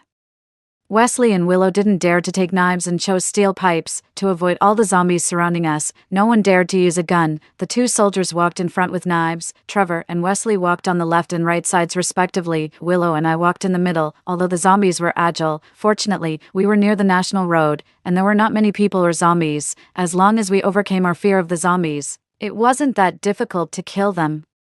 The 6 of us quickly moved towards the place where there were cars. Suddenly, Trevor turned around without warning, holding a kitchen knife in his hand. He slashed fiercely at what was behind me. Along with the sound of the kitchen knife cutting into the flesh was a low growl from a non-human. Hoo-hoo. I quickly swung my kitchen knife towards what was behind me. The kitchen knife knocked the zombie's head aside. When Willow reacted and looked behind her, a pale face covered in blood was right next to her face. Willow let out a scream. I took back my kitchen knife and quickly covered her mouth, but it was too late. All the zombies rushed towards us. The 6 of us quickly ran towards the direction where there were fewer zombies. A long line of zombies followed behind us. The zombies surrounding us in the front fell one by one under the attack of the 2 soldiers and Trevor. I followed behind them and killed the zombies they didn't take care of.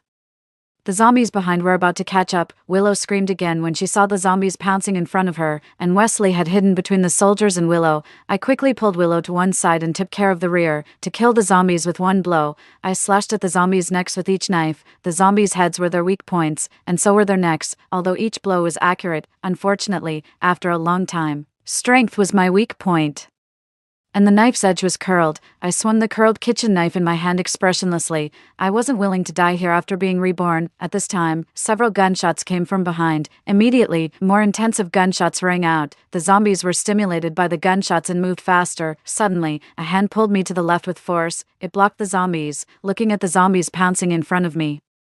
I used all my strength to cut off the zombie's neck and continued to slash beside me along the force. Ah, a shrill scream sounded, Wesley's arm fell to the ground, and blood splashed all over my and his upper clothes. The zombies pounced more excitedly. I quickened my pace and stepped back, and Wesley had been knocked down and overwhelmed by the zombies, just because I saved Willow and there was no human shield between him and the zombies. He used me to block the zombies. What a useless man.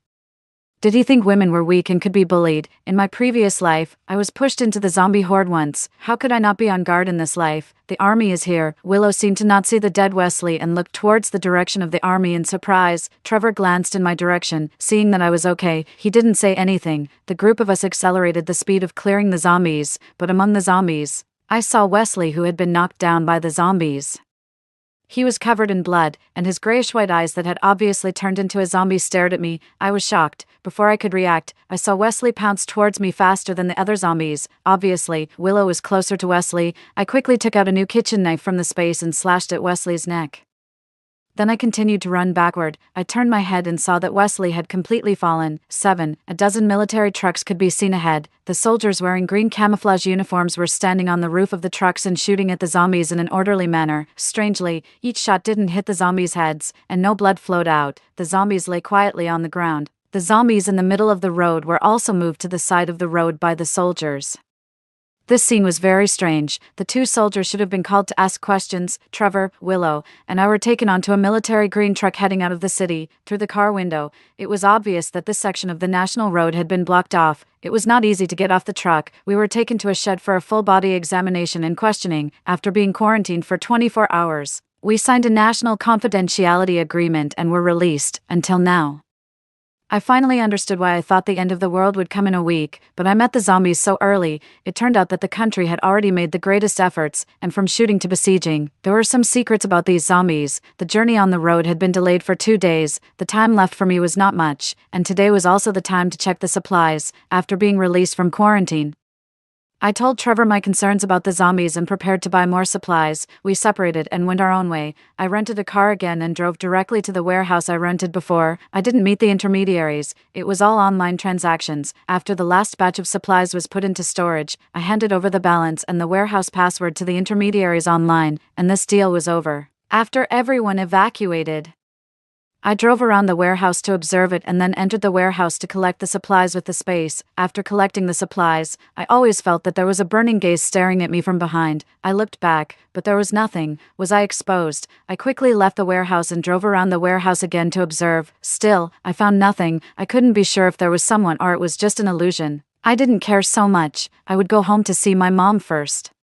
It was already evening when I returned to the community. There was a large truck unloading goods in front of Trevor's house next door. When Trevor saw me passing by, he came over and exchanged contact information with me. The construction of my house for 3 days had also ended. I thought my mom had paid the balance to the construction team. I opened the door with the key and saw my mom cutting vegetables in the kitchen wearing an apron. The warm light shone on her, and she was still the same as in my memory. My mom turned around and walked towards me when she heard the sound. Ching ching, you're back. I thought you didn't come back yesterday, but you should be home today. We can have a meal soon. Listening to my mom's chattering voice, this rebirth finally felt real. When my mom came over, I hugged her and my eyes couldn't help but turn red. There was no time when I was more grateful than at this moment that I had a space full of supplies.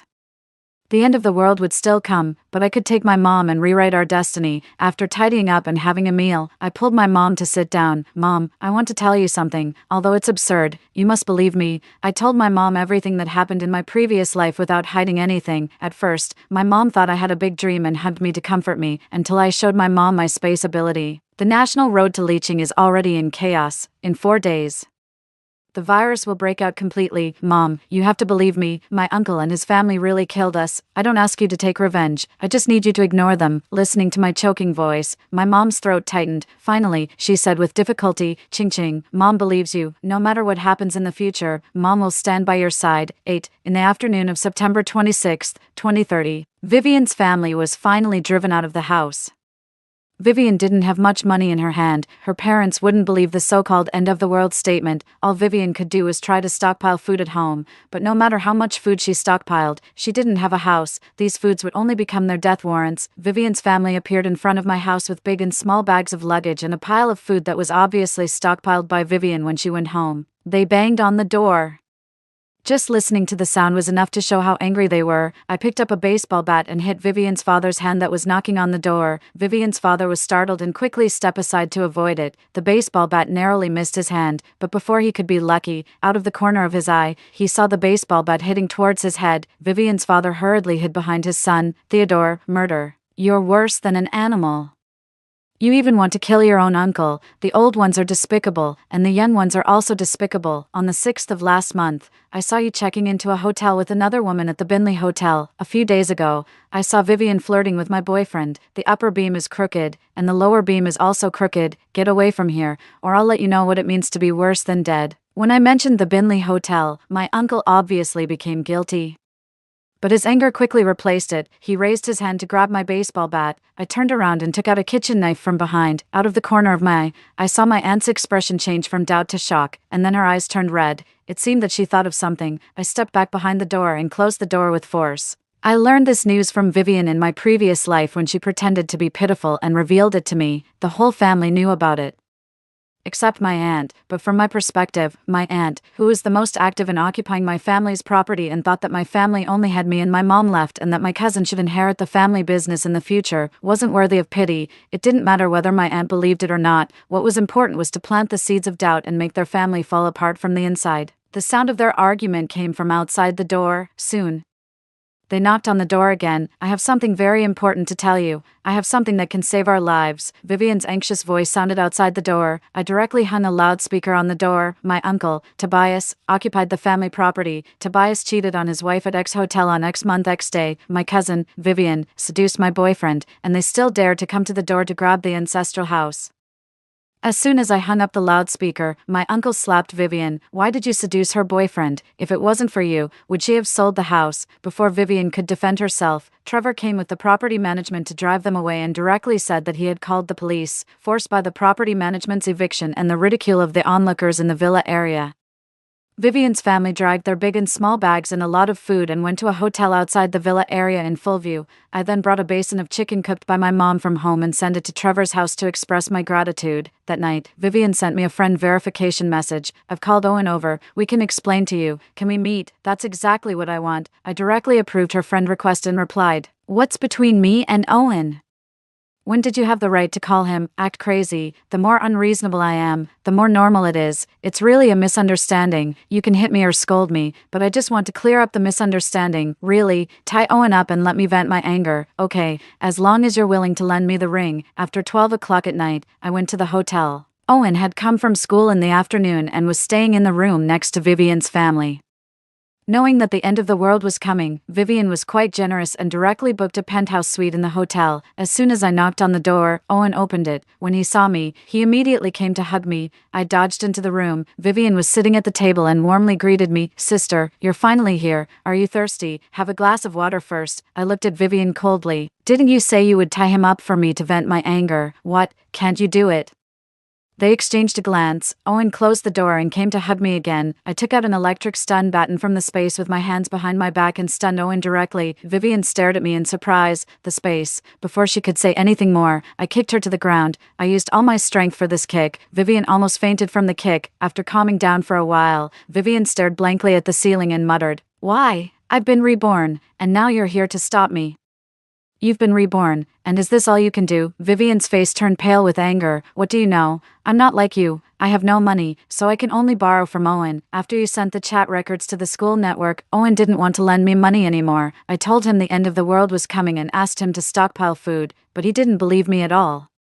He came here because he couldn't stand the rumors and wanted to sleep with you and threaten you to clarify the things on the school network." "Really? Then we'll settle both the old and new grudges this time." I took out the medicine made from Diefenbachia and pinched Vivian's neck to make her swallow it. After making her lose her voice with the poison, I severed her hand tendons. Vivian curled up in pain and couldn't make a sound with her hoarse throat. She soon fainted from the pain.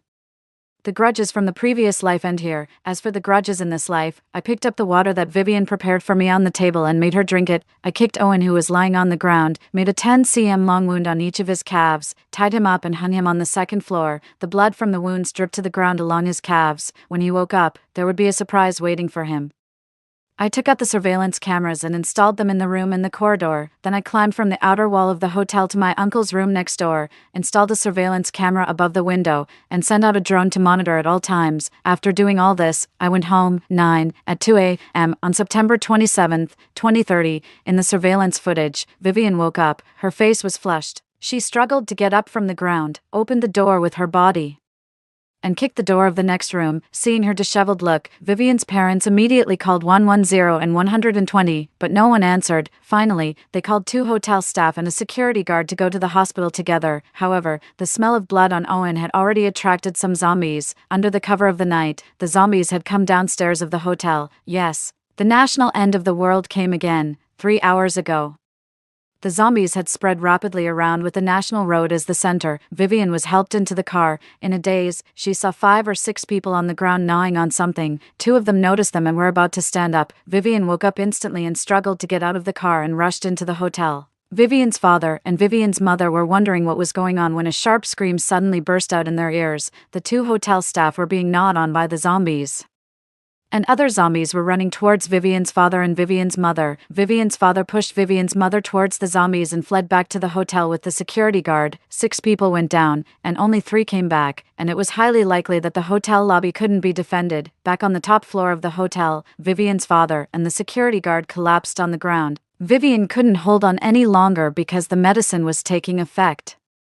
But no one cared whether she was alive or dead at this moment. With her last bit of strength, Vivian forced herself on the hotel security uncle, maybe because he was scared by the zombies. 2 minutes later, the security uncle turned over and vented on Vivian's body repeatedly. At 5 a.m. on September 27th, a scream pierced the sky. When Owen opened his eyes, he saw that he was hanging in the air. When he looked down, he found that more than 20 zombies were densely gathered at his feet, stretching their hands towards him and making jia sounds. One of the zombies even climbed onto the pile of zombies, and its outstretched hand touched Owen's shoes. This terrifying scene made Owen pee his pants in fear, and he could only shout for help desperately. The hotel guests opened the windows one after another, watching people turn into unconscious zombies. Most of them were so scared that they couldn't move. After a while, someone finally remembered to save Owen. In the end, the security uncle who lived in Owen's room pulled him up. With the arrival of the day, more people who didn't know what was going on, kind-hearted people, and people who went out. There were more and more zombies on the road, the villa area,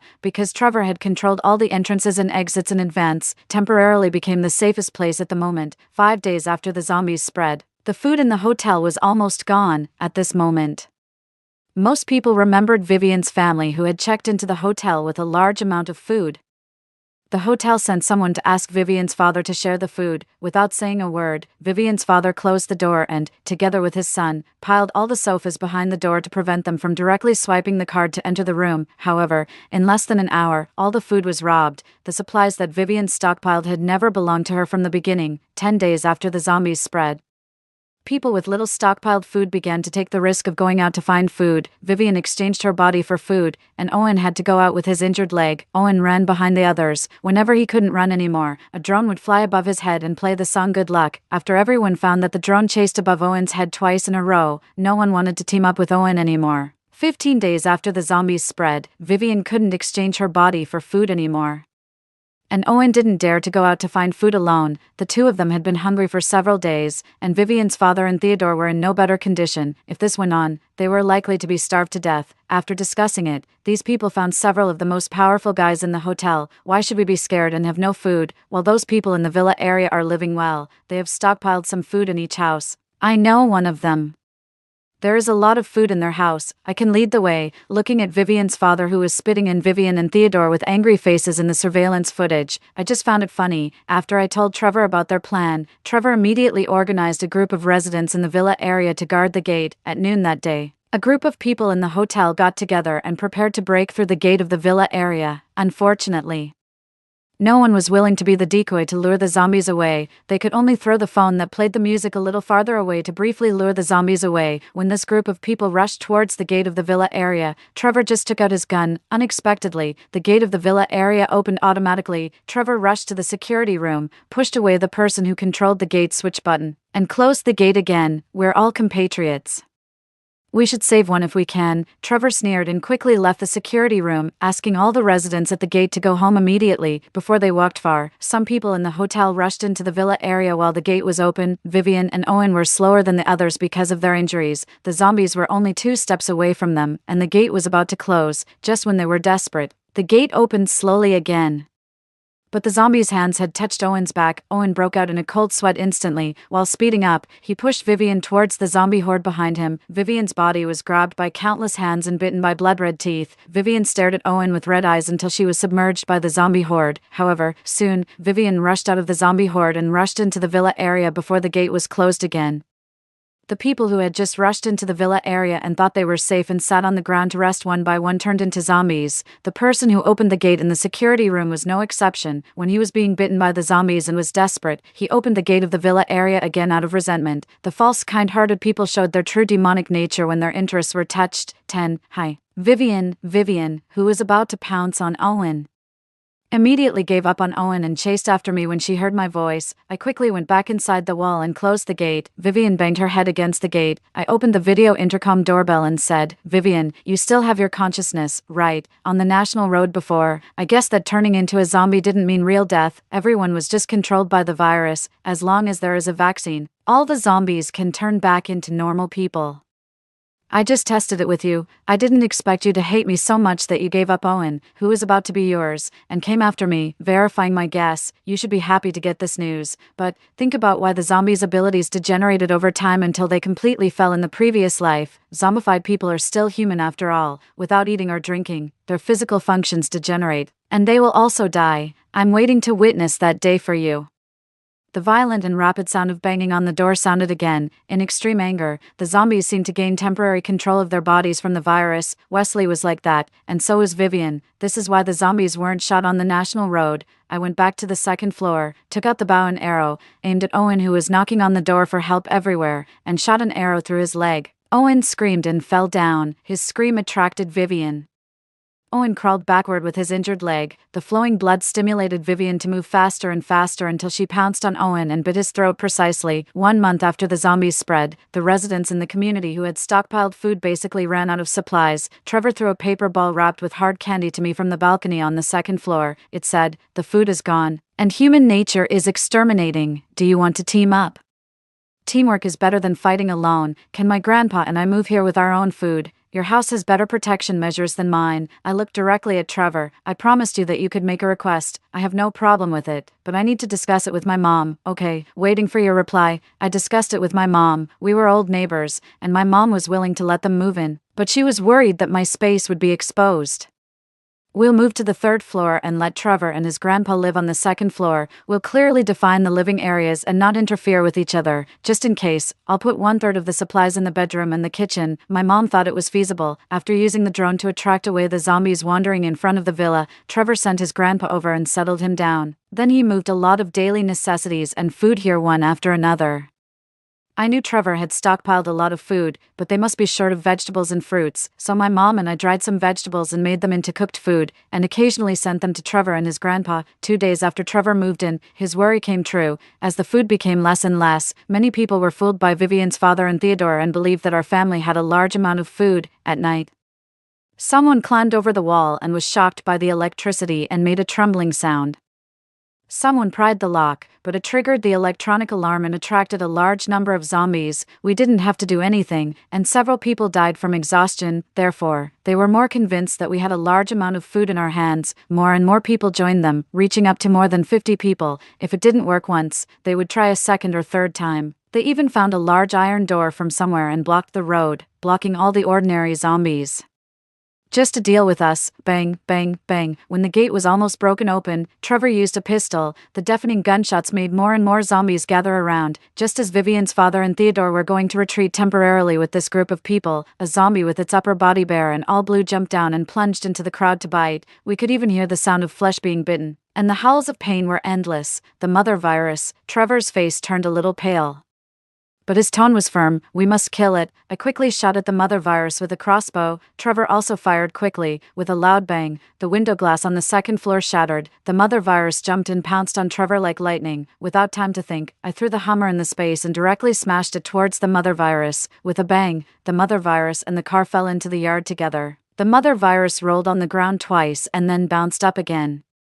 This time, it pounced on me. I threw out a motorcycle from the space again, but the mother virus quickly. I was knocked to the ground. Before I fainted, I vaguely saw the bloody teeth of the mother virus. 3 months after the zombies spread, when I woke up again, 2 months had passed. Trevor said that he had dealt with the mother virus. As for me, I was very lucky. The mother virus didn't bite through my skin. My fainting should be related to a concussion.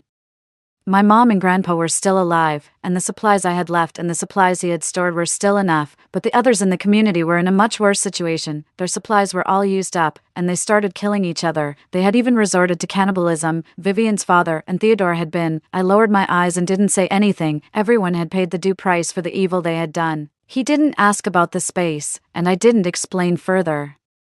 The glass on the second floor had been broken, and I asked Trevor and Grandpa to move to the third floor and live with us. It seemed that there were only the 4 of us normal humans left in this place, and it seemed meaningless to be more on guard. A space like a chinquin bag. Occasionally, Trevor and I would go out to collect some supplies, and we also wanted to see if a safe base would be established. 1 year after the zombies spread, the safe base in Leeching was established. I donated the seeds I had collected before the end of the world and got the opportunity to move in. I was also allocated a nice 2-story small building. Our 2 families supported each other this year, and we got along very well, so we planned to live together in the future. Trevor became a doctor in the base, and I became the captain of the guard team with my martial arts skills. 3 years after the zombies spread, since the virus vaccine hadn't been developed yet, and the number of zombies was still increasing while some were dying, the leadership finally decided to clear all the zombies. No one knew that their relatives and friends were still alive after being bitten, and no one knew that their relatives and friends would die with their consciousness clear. The end of the world was finally coming to an end. The boss survived, and the level failed. The mechanical electronic voice sounded. I slowly opened my eyes. The orange streetlights flickered on and off. I turned my head and saw a man in a white shirt in the driver's seat. His temperament was unforgettable. I quickly took out a fruit knife from the space and pounced on the driver's seat, stabbing it fiercely into his heart. Bang! In the sudden constriction of his pupils, the car crashed into the roadside guardrail. I didn't dare to let go of the knife, for fear of being counter-killed accidentally. Why don't you play with me some more? It's only been 7 times, Trevor, you lunatic. Trevor smiled. Your performance every time is a surprise. You're really like a treasure that can't be dug out completely. A fire burned in my eyes. Is it fun to watch others struggle to survive? You, the maker of the virus. Before he could answer, I pulled out the fruit knife and stabbed it into his heart again. Trevor let out a muffled groan and finally stopped breathing completely. Trevor was never a doctor. He was a virology researcher, the maker of the mother virus who held the virus vaccine, and I had entered a virus kingdom game. The first life was set by the plot, and every life after that was my revenge after my self-awareness awakened. After Trevor discovered that I was a time traveler with a space, he had been observing and teasing me from the side. As long as he didn't die, I would be trapped in the cycle forever. The boss is dead, and the level is successfully cleared. The mechanical electronic voice sounded again. When I opened my eyes again, I was in the familiar bedroom of the apartment. Story 2. As the apocalypse approached, my best friend and I decided to stick together for survival. While going out to meet up with my best friend's sister, she cunningly pushed me towards a horde of zombies. Little did she know, I've been a millennium-old zombie myself. Why would I fear these little pests? 1. I am a 1,000-year-old zombie. By a twist of fate, I gained consciousness and my cultivation progressed by leaps and bounds. Throughout my long undead life, I chose to blend into the human world and enjoy an ordinary human life. One day at work, I suddenly sensed an unfamiliar yet familiar scent in the air, but I couldn't quite place it. It wasn't until I got home and saw news about biting incidents in various places on a video app that a ridiculous idea popped into my head. Zombies, my love, stock up on food and find a safe place to hide. I won't be coming home for now. This sudden call from my husband, a scientist at a biological research institute, came out of nowhere. Before I could respond, he hung up. When I tried calling back, no one answered. My heart tightened. Could a zombie outbreak really be happening? Emma, where are you? While I was lost in my thoughts, my friend Cindy called. I'm at home. Her tone was grave, making me sit up straight. My husband's hospital recently admitted a few unusual patients. They might be Zombies, he told me to stock up on food and hide. Cindy, your place isn't safe either. Come to my lair. It said that humans can be selfish, but she still thought of me during such times. I knew then that she was a friend worth protecting, so. We both frantically shopped and later met at the entrance to a secluded village in the suburbs. The village, with its long history, was only accessible on foot. Resigned, Cindy and I had to carry our supplies in. No official announcements had been made yet. The village was peaceful, and many villagers helped us move our things. Even so, it took us until sunset to finally get everything inside. Aren't you going to warn them? I asked, watching the villagers' retreating figures. They each have their own land and are self-sufficient, I replied, shaking my head. Saying too much might only scare them unnecessarily. Besides, the military has already gotten involved and hospitals have identified the issue. Perhaps this crisis can be nipped in the bud, too. In the following days, I still couldn't reach my husband by phone. I could only send him our location, unsure if he would be able to find it. After all, this place used to be my tomb, to prevent looting. The village above was arranged according to a specific formation, and modern people have little understanding of such ancient tactics, making it nearly impossible for anyone to find. We were staying in a house at the very center of the village, with 3 floors above ground and a connection to a large tomb below. Emma, Cindy started to say something but hesitated. Did Dr. Tom come? No, he won't be coming. I could see the disappointment in Cindy's eyes. Both our husbands were the same. When faced with greater duties, they inevitably had to abandon their immediate family. He'll be safe, I reassured her, hugging her. Suddenly realizing that she had foster parents and in-laws, I smacked my forehead. I didn't have any family myself, so I hadn't thought of that. Let's bring your parents and in-laws here while the outbreak hasn't fully erupted. We have plenty of rooms sitting empty anyway. When she heard these words, her eyes lit up. In the afternoon, her in-laws arrived. They brought a large supply of materials. They even brought a home generator, but there was no sign of her parents. My sister said that the higher floors of our building are safer, she said with an awkward laugh. I offered her some comforting words. Life in the village was quite pleasant. We would stroll around the village leisurely, enjoying moments of tranquility, until the morning of the 7th day. The scent of zombies in the air had become too strong to ignore. After getting ready, I rang the bell in the ancestral hall, which had been silent for nearly 100 years. The sound of the bell echoed throughout the village. Villagers quickly gathered at the ancestral hall. Folks, a zombie outbreak is imminent. From today, no one is allowed to leave the village. Anyone who disobeys will never be allowed to set foot in the village again. Those from our village who are outside, hurry and tell them to come back. After sunset, I will activate the protective charm of the village. Many young people in the crowd were confused. Before they could ask, they were dragged home by the elders. During previous conflicts, I had saved the entire village. Thus, among the older generation, there were legends about me. Are you the village chief? No, I am the saintess. Cindy, what is this protective charm? It's a magical formation that makes the village invisible. Cindy, in the days that followed, the outside world was in chaos. Social media was flooded with videos of zombies.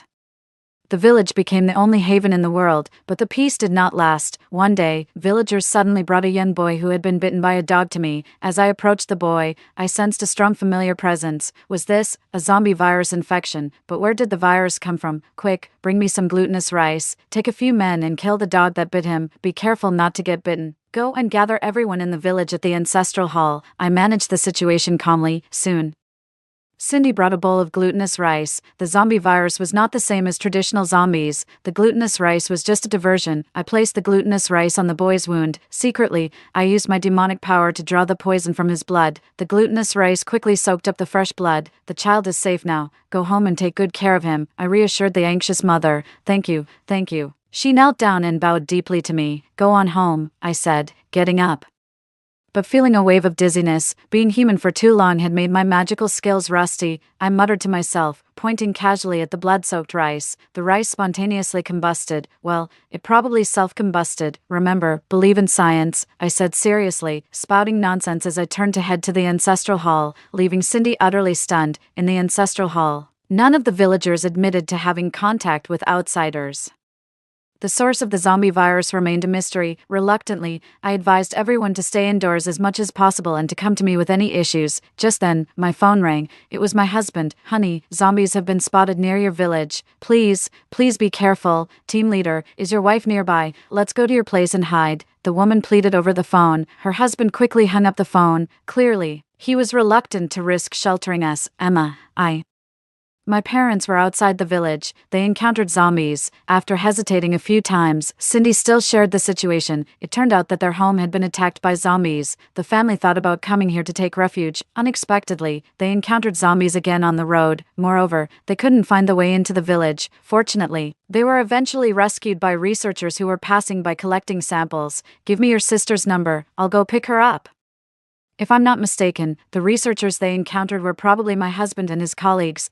Cindy hesitated. I will save them without compromising my own safety. I knew the turmoil she was feeling inside. With the familiarity of my husband's scent, I easily found them. At that moment, they were surrounded by 7 or 8 zombies. Even so, they were protecting Cindy's parents and sister behind them. And Cindy's sister Faye was tightly clutching the edge of my husband's shirt. Her eyes filled with admiration and affection. I'll lead them away. You take them and run, leader. I've been bitten already. I'll lead them away. You guys run. Several of the wounded brothers protested. You're already injured. You can't delay them for long, leader. I'm not injured. I have a younger brother at home. Let me do it. I'm the leader. Listen to me. Get ready and run when the time is right. My husband's face was stern as he shouted and then seized the opportunity to charge towards the horde of zombies, attracting their attention as he ran. Watching this scene, I swallowed my tears, softly cursing under my breath. You heartless man, don't you think of me waiting for you at home? Everyone, don't run around, follow me, it's safe with me. Many of the brothers in the crowd knew me, sister-in-law, the leader. Suddenly Faye looked up, her eyes somewhat hostile. It's okay, let's go first. As long as I have a breath left, I can bring him back. How can you be so heartless? He's your husband. Faye seemed to lose her mind, loudly chastising me despite the apocalypse's taboos. Everyone urged her to keep quiet, but she wouldn't listen. Before long, the zombies that my husband had lured away were attracted back by the noise. Run, someone yelled, and everyone started to run frantically, but she grabbed me and threw me backward with force. I hadn't expected her to do that. Caught off guard, I was thrown to the ground. The zombies immediately surrounded me. Sister-in-law, your task is to keep us safe. Take the chance while she's holding off the zombies. Let's go. This woman. I had no quarrels with her, but not only did she endanger me, she also prevented the brothers from rescuing me, but at that moment, I had no time to play with her. There was still a chance to save those injured brothers. I had to rescue them first. Scram! My shout mixed with mystical power made the zombies scream and scatter in terror. Everyone was stunned, including my husband who had just rushed over. Well, I wear ancestral beads that ward off zombies. Guess they work somewhat similarly with zombies. I casually told a lie. My husband held me tightly in his embrace. All right, our brothers are still wounded. We need to take care of them quickly, otherwise they might turn into zombies. Do you have a way? Seeing a glimmer of hope, my husband gripped my hand, slightly trembling. After all, we had all faced life and death together recently. Yes, my family has a traditional remedy for extracting zombie poison. Hearing this, hope was restored in the eyes of the injured brothers. Sister, are you all right?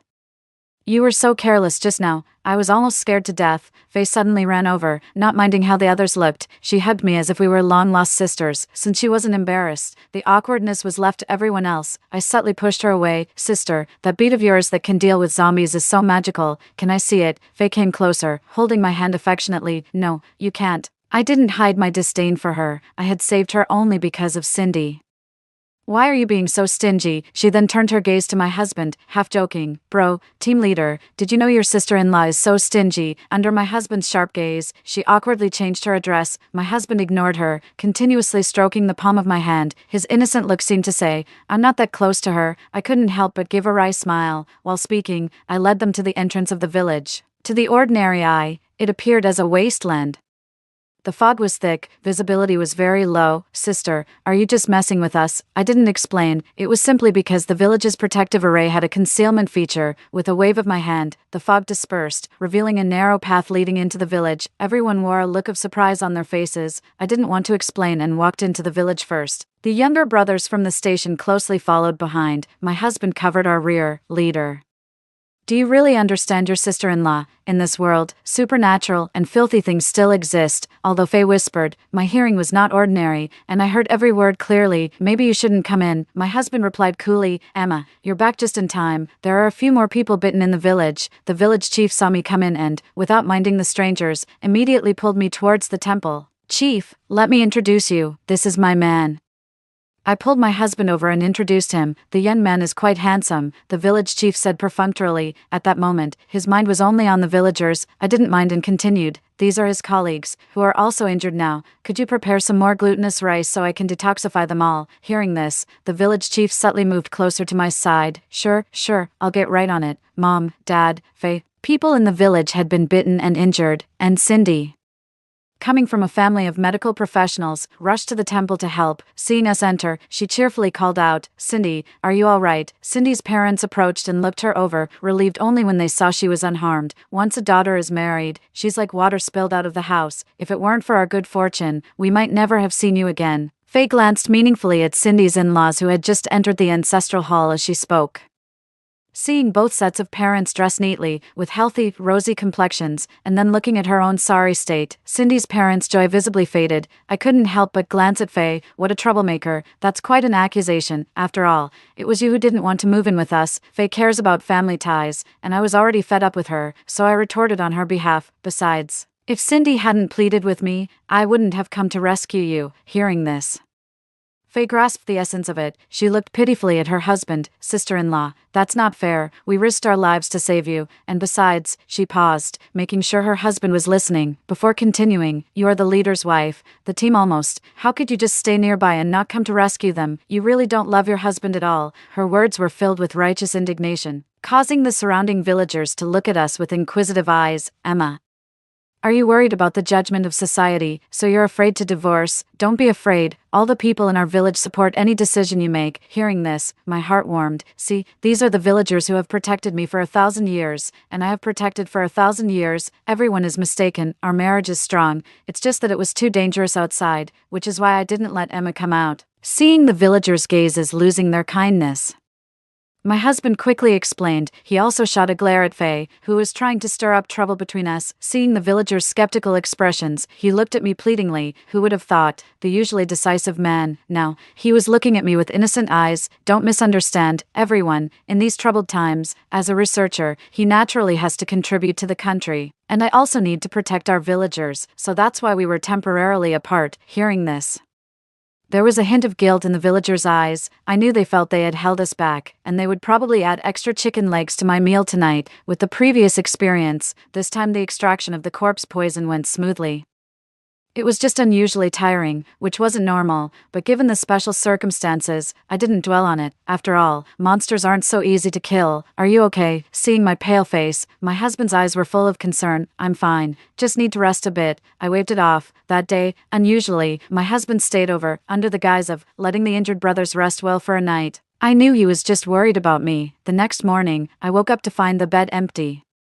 There was an unread message from my husband on WeChat. Baby, I've left first. You take good care of yourself and rest well. Seemingly accustomed to this way of interaction, I silently put away my phone. What mattered most now was protecting every villager. Emma, have you seen the news? Cindy asked as she handed me her phone. The news was on. Recent studies have found that the zombie virus was caused by human activity and initially spread through birds. Our country has actively participated in the development of related vaccines. We urge everyone to take precautions and stay indoors as much as possible. After watching the news broadcast, the situation with the zombie virus in our village finally made sense. I had no choice but to consider relocating, but the world at this moment was nothing short of hell. After hesitating, I opened the tomb door. In my previous life, I was a princess during the Xia dynasty, a time of unprecedented openness and gender equality. As the queen's most accomplished daughter, I excelled in both arts and military, and was the default heir according to the officials. That was until one day, the queen brought back a young and handsome man. It didn't take long before he became the prince consort. Although the royal harem was not supposed to engage in politics, the Xia dynasty valued talent over status. Soon, he firmly established himself in the court. His political acumen surpassed even mine. I even considered abdicating the throne in his favor. My tutor said I was too kind-hearted, a blessing for the people but a concern for the ministers. After discussing this matter with the queen several times, we decided to test him for a few more years. Unfortunately, as a hunter, the prince consort was unqualified. On the day the queen was about to issue the decree passing the throne to the prince consort, he staged a coup with his old flame. I led 3,000 Imperial Guards, for the first time pointing my spear at my own soldiers. After a night of bloody battle, reinforcements from the capital's army arrived. My life ended in the darkness before dawn. After the civil unrest was quelled, the queen gave me a funeral fit for an emperor. Little did I expect that I would be the one to open my own mausoleum. I only heard a gasp behind me. I couldn't help it. Even after 1,000 years, I still found my mausoleum extremely luxurious. Terracotta soldiers lined both sides of the corridor, their postures varied and lifelike. The everlasting lamps I held illuminated their faces, which seemed almost cozy. The floor was paved with white jade, and the dome was inlaid with night pearls. Further ahead was the main burial chamber, with my sarcophagus in the center. The crystal coffin was filled with rare treasures. The side chambers also displayed many burial items given by the queen, some of which were damaged over the centuries. I skillfully removed the treasures from the sarcophagus, along with a brocade quilt hand-sewn by the queen from the bottom of the coffin, turning the engraved dragon's eyeball on the crystal sarcophagus. The bottom thunderously slid open, revealing a deep passage. It was a miniature realm prepared by the queen for me. Mountains of gold and rivers of silver formed the stars and the moon. There were also houses, just right for villagers to live in. A small fountain here was the crucial point of the village's protective formation. Now it could be used to solve the drinking water issue for the villagers. I placed a magical pearl over the fountain to purify the water source. Emma, how did you know there was a tomb here? Cindy asked in shock. The villagers here were originally tomb keepers, and I am one of them, I replied. Of course. I didn't mention that I was the one supposed to be guarded in this tomb. This should belong to the state. How can you just claim it for yourselves? Faye said righteously. Now that her crisis was over, she was snacking and sitting comfortably. Why don't you go outside now and contact the national authorities for me? I said without even bothering to lift my eyelids. How can you be so heartless, with zombies everywhere outside, and you still ask me to go out? Faye stomped her foot in anger. I responded with a cold laugh. Cindy and I sat together, chatting idly on and off. The village chief came to me again. Emma, several villagers suddenly developed fevers today. We don't have any spare medicine here. What do you think? I didn't take it seriously, as staying underground for long periods could affect one's physical functions, and falling ill was not unusual. I stood up and followed the village chief to the homes of the sick villagers. I frowned. This was the smell of zombies. Prepare the glutinous rice, perhaps because my tone was so grave. The village chief did not dare delay. Thankfully, it was only 3 villagers. After extracting the poison from them, I collapsed to the ground. I felt even weaker during this period. Just then, a few more villagers followed my trail and found me. Emma, your Aunt Lisa has a high fever that won't subside. Emma, your Uncle Ben just suddenly collapsed. Emma, I was stunned. Could it all be the zombie virus? Call everyone here. I struggled to rise from the ground and found a comfortable chair to sit on. Soon, everyone had gathered. Village chief, could you ask what these people did or ate before they got sick? I commanded weakly. There were 6 patients, and with my current physical state, performing more magic might reveal my true form. After making inquiries, nothing unusual was reported. Aunt Lisa was drinking water before she collapsed. That statement stirred up a commotion, as the relatives of the other patients mentioned that their sick loved ones had also drunk water before falling ill. I frowned. This didn't make sense. The spring water contained my magical bead, so it shouldn't harbor any viruses. Have you found any other sources of water? No, everyone drinks from the spring. Was there anything different about the spring water today? I didn't want to move at all now. It seemed the same as always. Watching everyone try hard to recall, I frowned even more deeply. Could it be that the zombie virus from outside had mutated to a point beyond the control of my magical bead? Does it count that we didn't see the bead that Sister Emma placed in the spring water today? A young boy in the crowd spoke up. My expression changed. Could it have sunk to the bottom? Faye, who usually didn't interact much with the villagers, suddenly spoke up. That's impossible.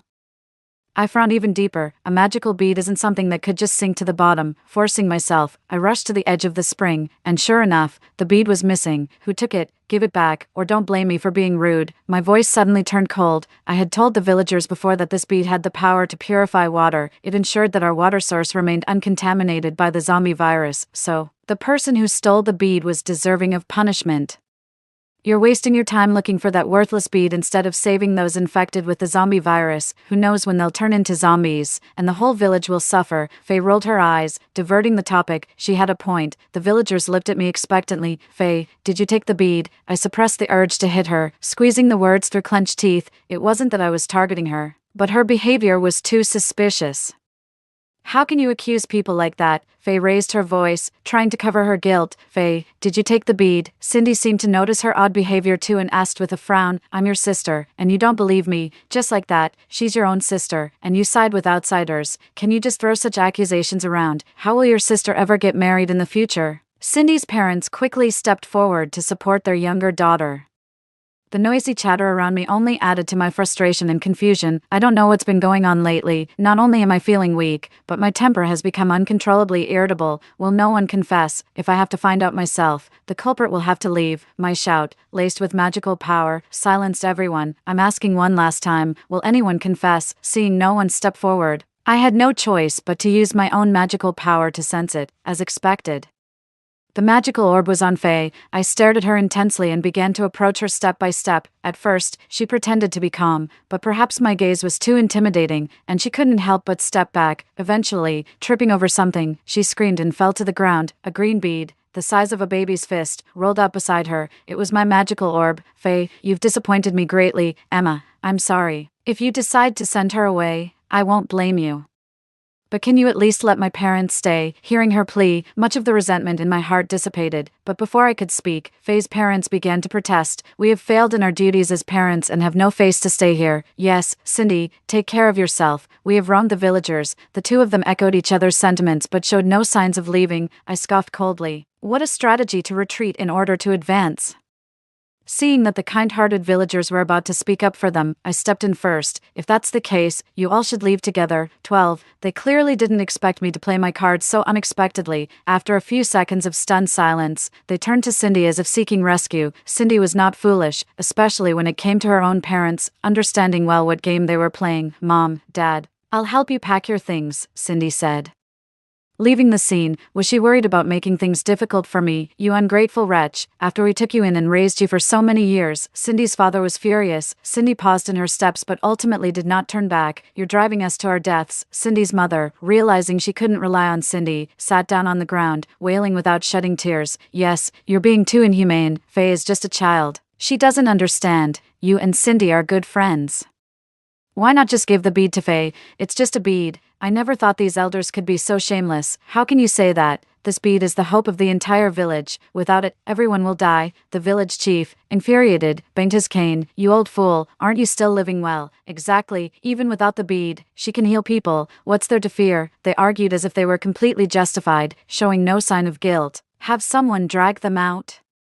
I rubbed my forehead. A few young, strong men stepped forward to drag them away, but then something unexpected happened. 3 villagers, who hadn't been rescued in time, staggered out. I was shocked. They were close to death, and once their bodies began to decompose, there would truly be no saving them. Quick, knock them all out, I directed, swallowing the magical orb, and my magical power was significantly restored. In the ensuing chaos, 3 people were successfully rescued, however.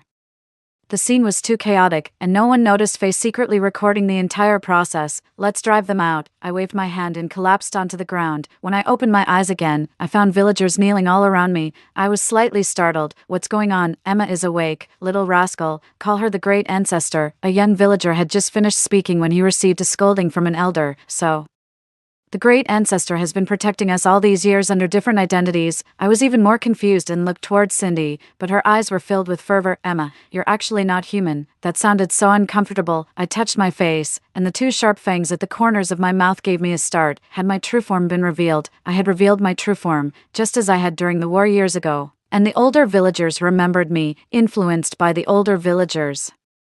Everyone was unafraid of me. Aren't you scared? I voiced my inner doubt. Why should we be scared? You're still you, just more beautiful. Cindy is focused on looks. I had retained my radiant appearance, just with an addition of 2 fangs. Great ancestor, someone has posted a video of you saving people online. I was startled. Did that include the part where I revealed my true form? Great ancestor, someone is coming. A patrolling villager hurried over. I sighed, with a wave of my sleeve. I returned to my original appearance. Call me as you did before. Angrily, I got out of bed and prepared to check the situation outside. The house was filled with people. There were researchers, armed personnel, and a young man dressed as a Taoist. I roughly understood how these people had gotten in. In the crowd, I saw familiar faces. My husband and dear, Tom. Seeing them safe, I felt much relieved. There she is. She's not human. She has a pearl that can cure the zombie virus, even if infected. She has a way to heal. I looked amusedly at this ridiculous figure before me, raising an eyebrow. After being driven out, Faye still wanted to cause trouble, and then, you should hand it over to the state, she said confidently. The elder leading the group heard our conversation and frowned in disapproval. He approached with a smile and said, Miss, I am in charge of the zombie virus vaccine. If you truly have a way, could you possibly share it? Name your conditions. I glanced at my husband, who gave me a subtle smile, showing no sign of concern. I can't help, I shrugged. The elder was taken aback, not expecting such a direct response. Though you are not one of us, I believe you are a good person. You wouldn't have saved people otherwise. Hearing his words, I carefully felt his heartbeat as he spoke.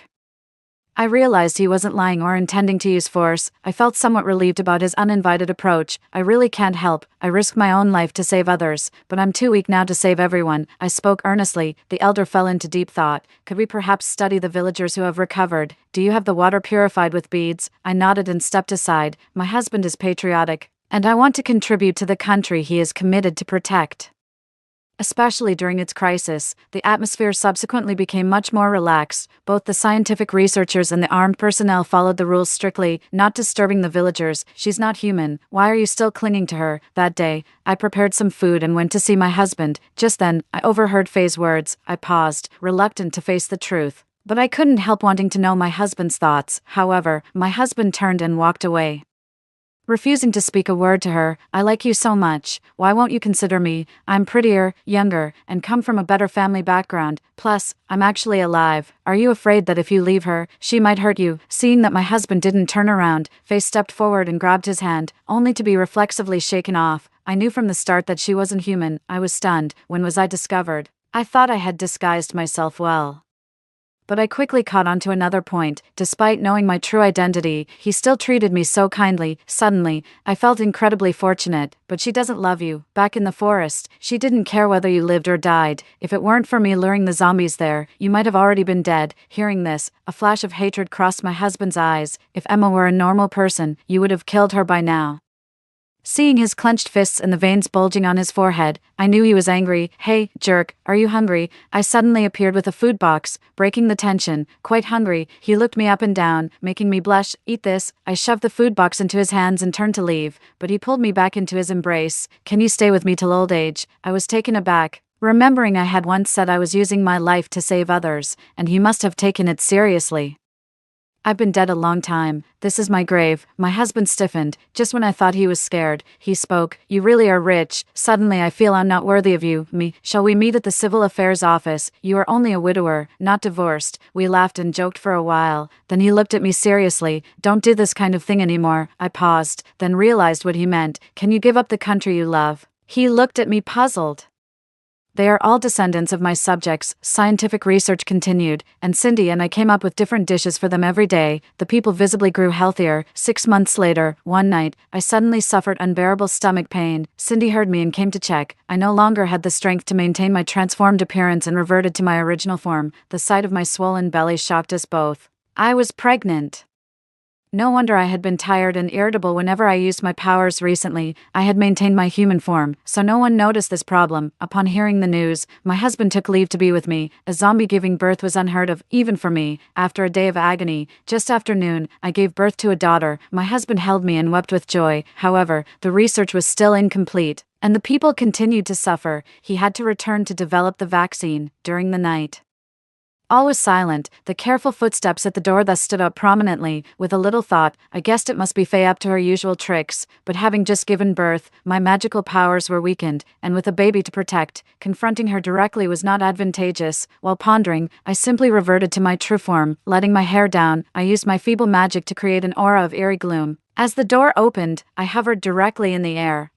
After a scream, Faye fainted from fright. She was still holding a sharp knife in her hand. I scoffed. Such a frail mental state, and still she dared to harm others. I recounted the incident to Cindy. She and the villagers locked Faye up. They planned to hand her over to the police once order was restored. Unexpectedly, the scare drove Faye insane. Later on, researchers finally developed the vaccine. The country returned to its former prosperity. I did not stop everyone from talking about what had happened here. But since the founding of the nation, becoming a spirit was forbidden. Everyone just treated it as a mere spooky tale. My husband, daughter, and I lived among the people as if we were just ordinary folks.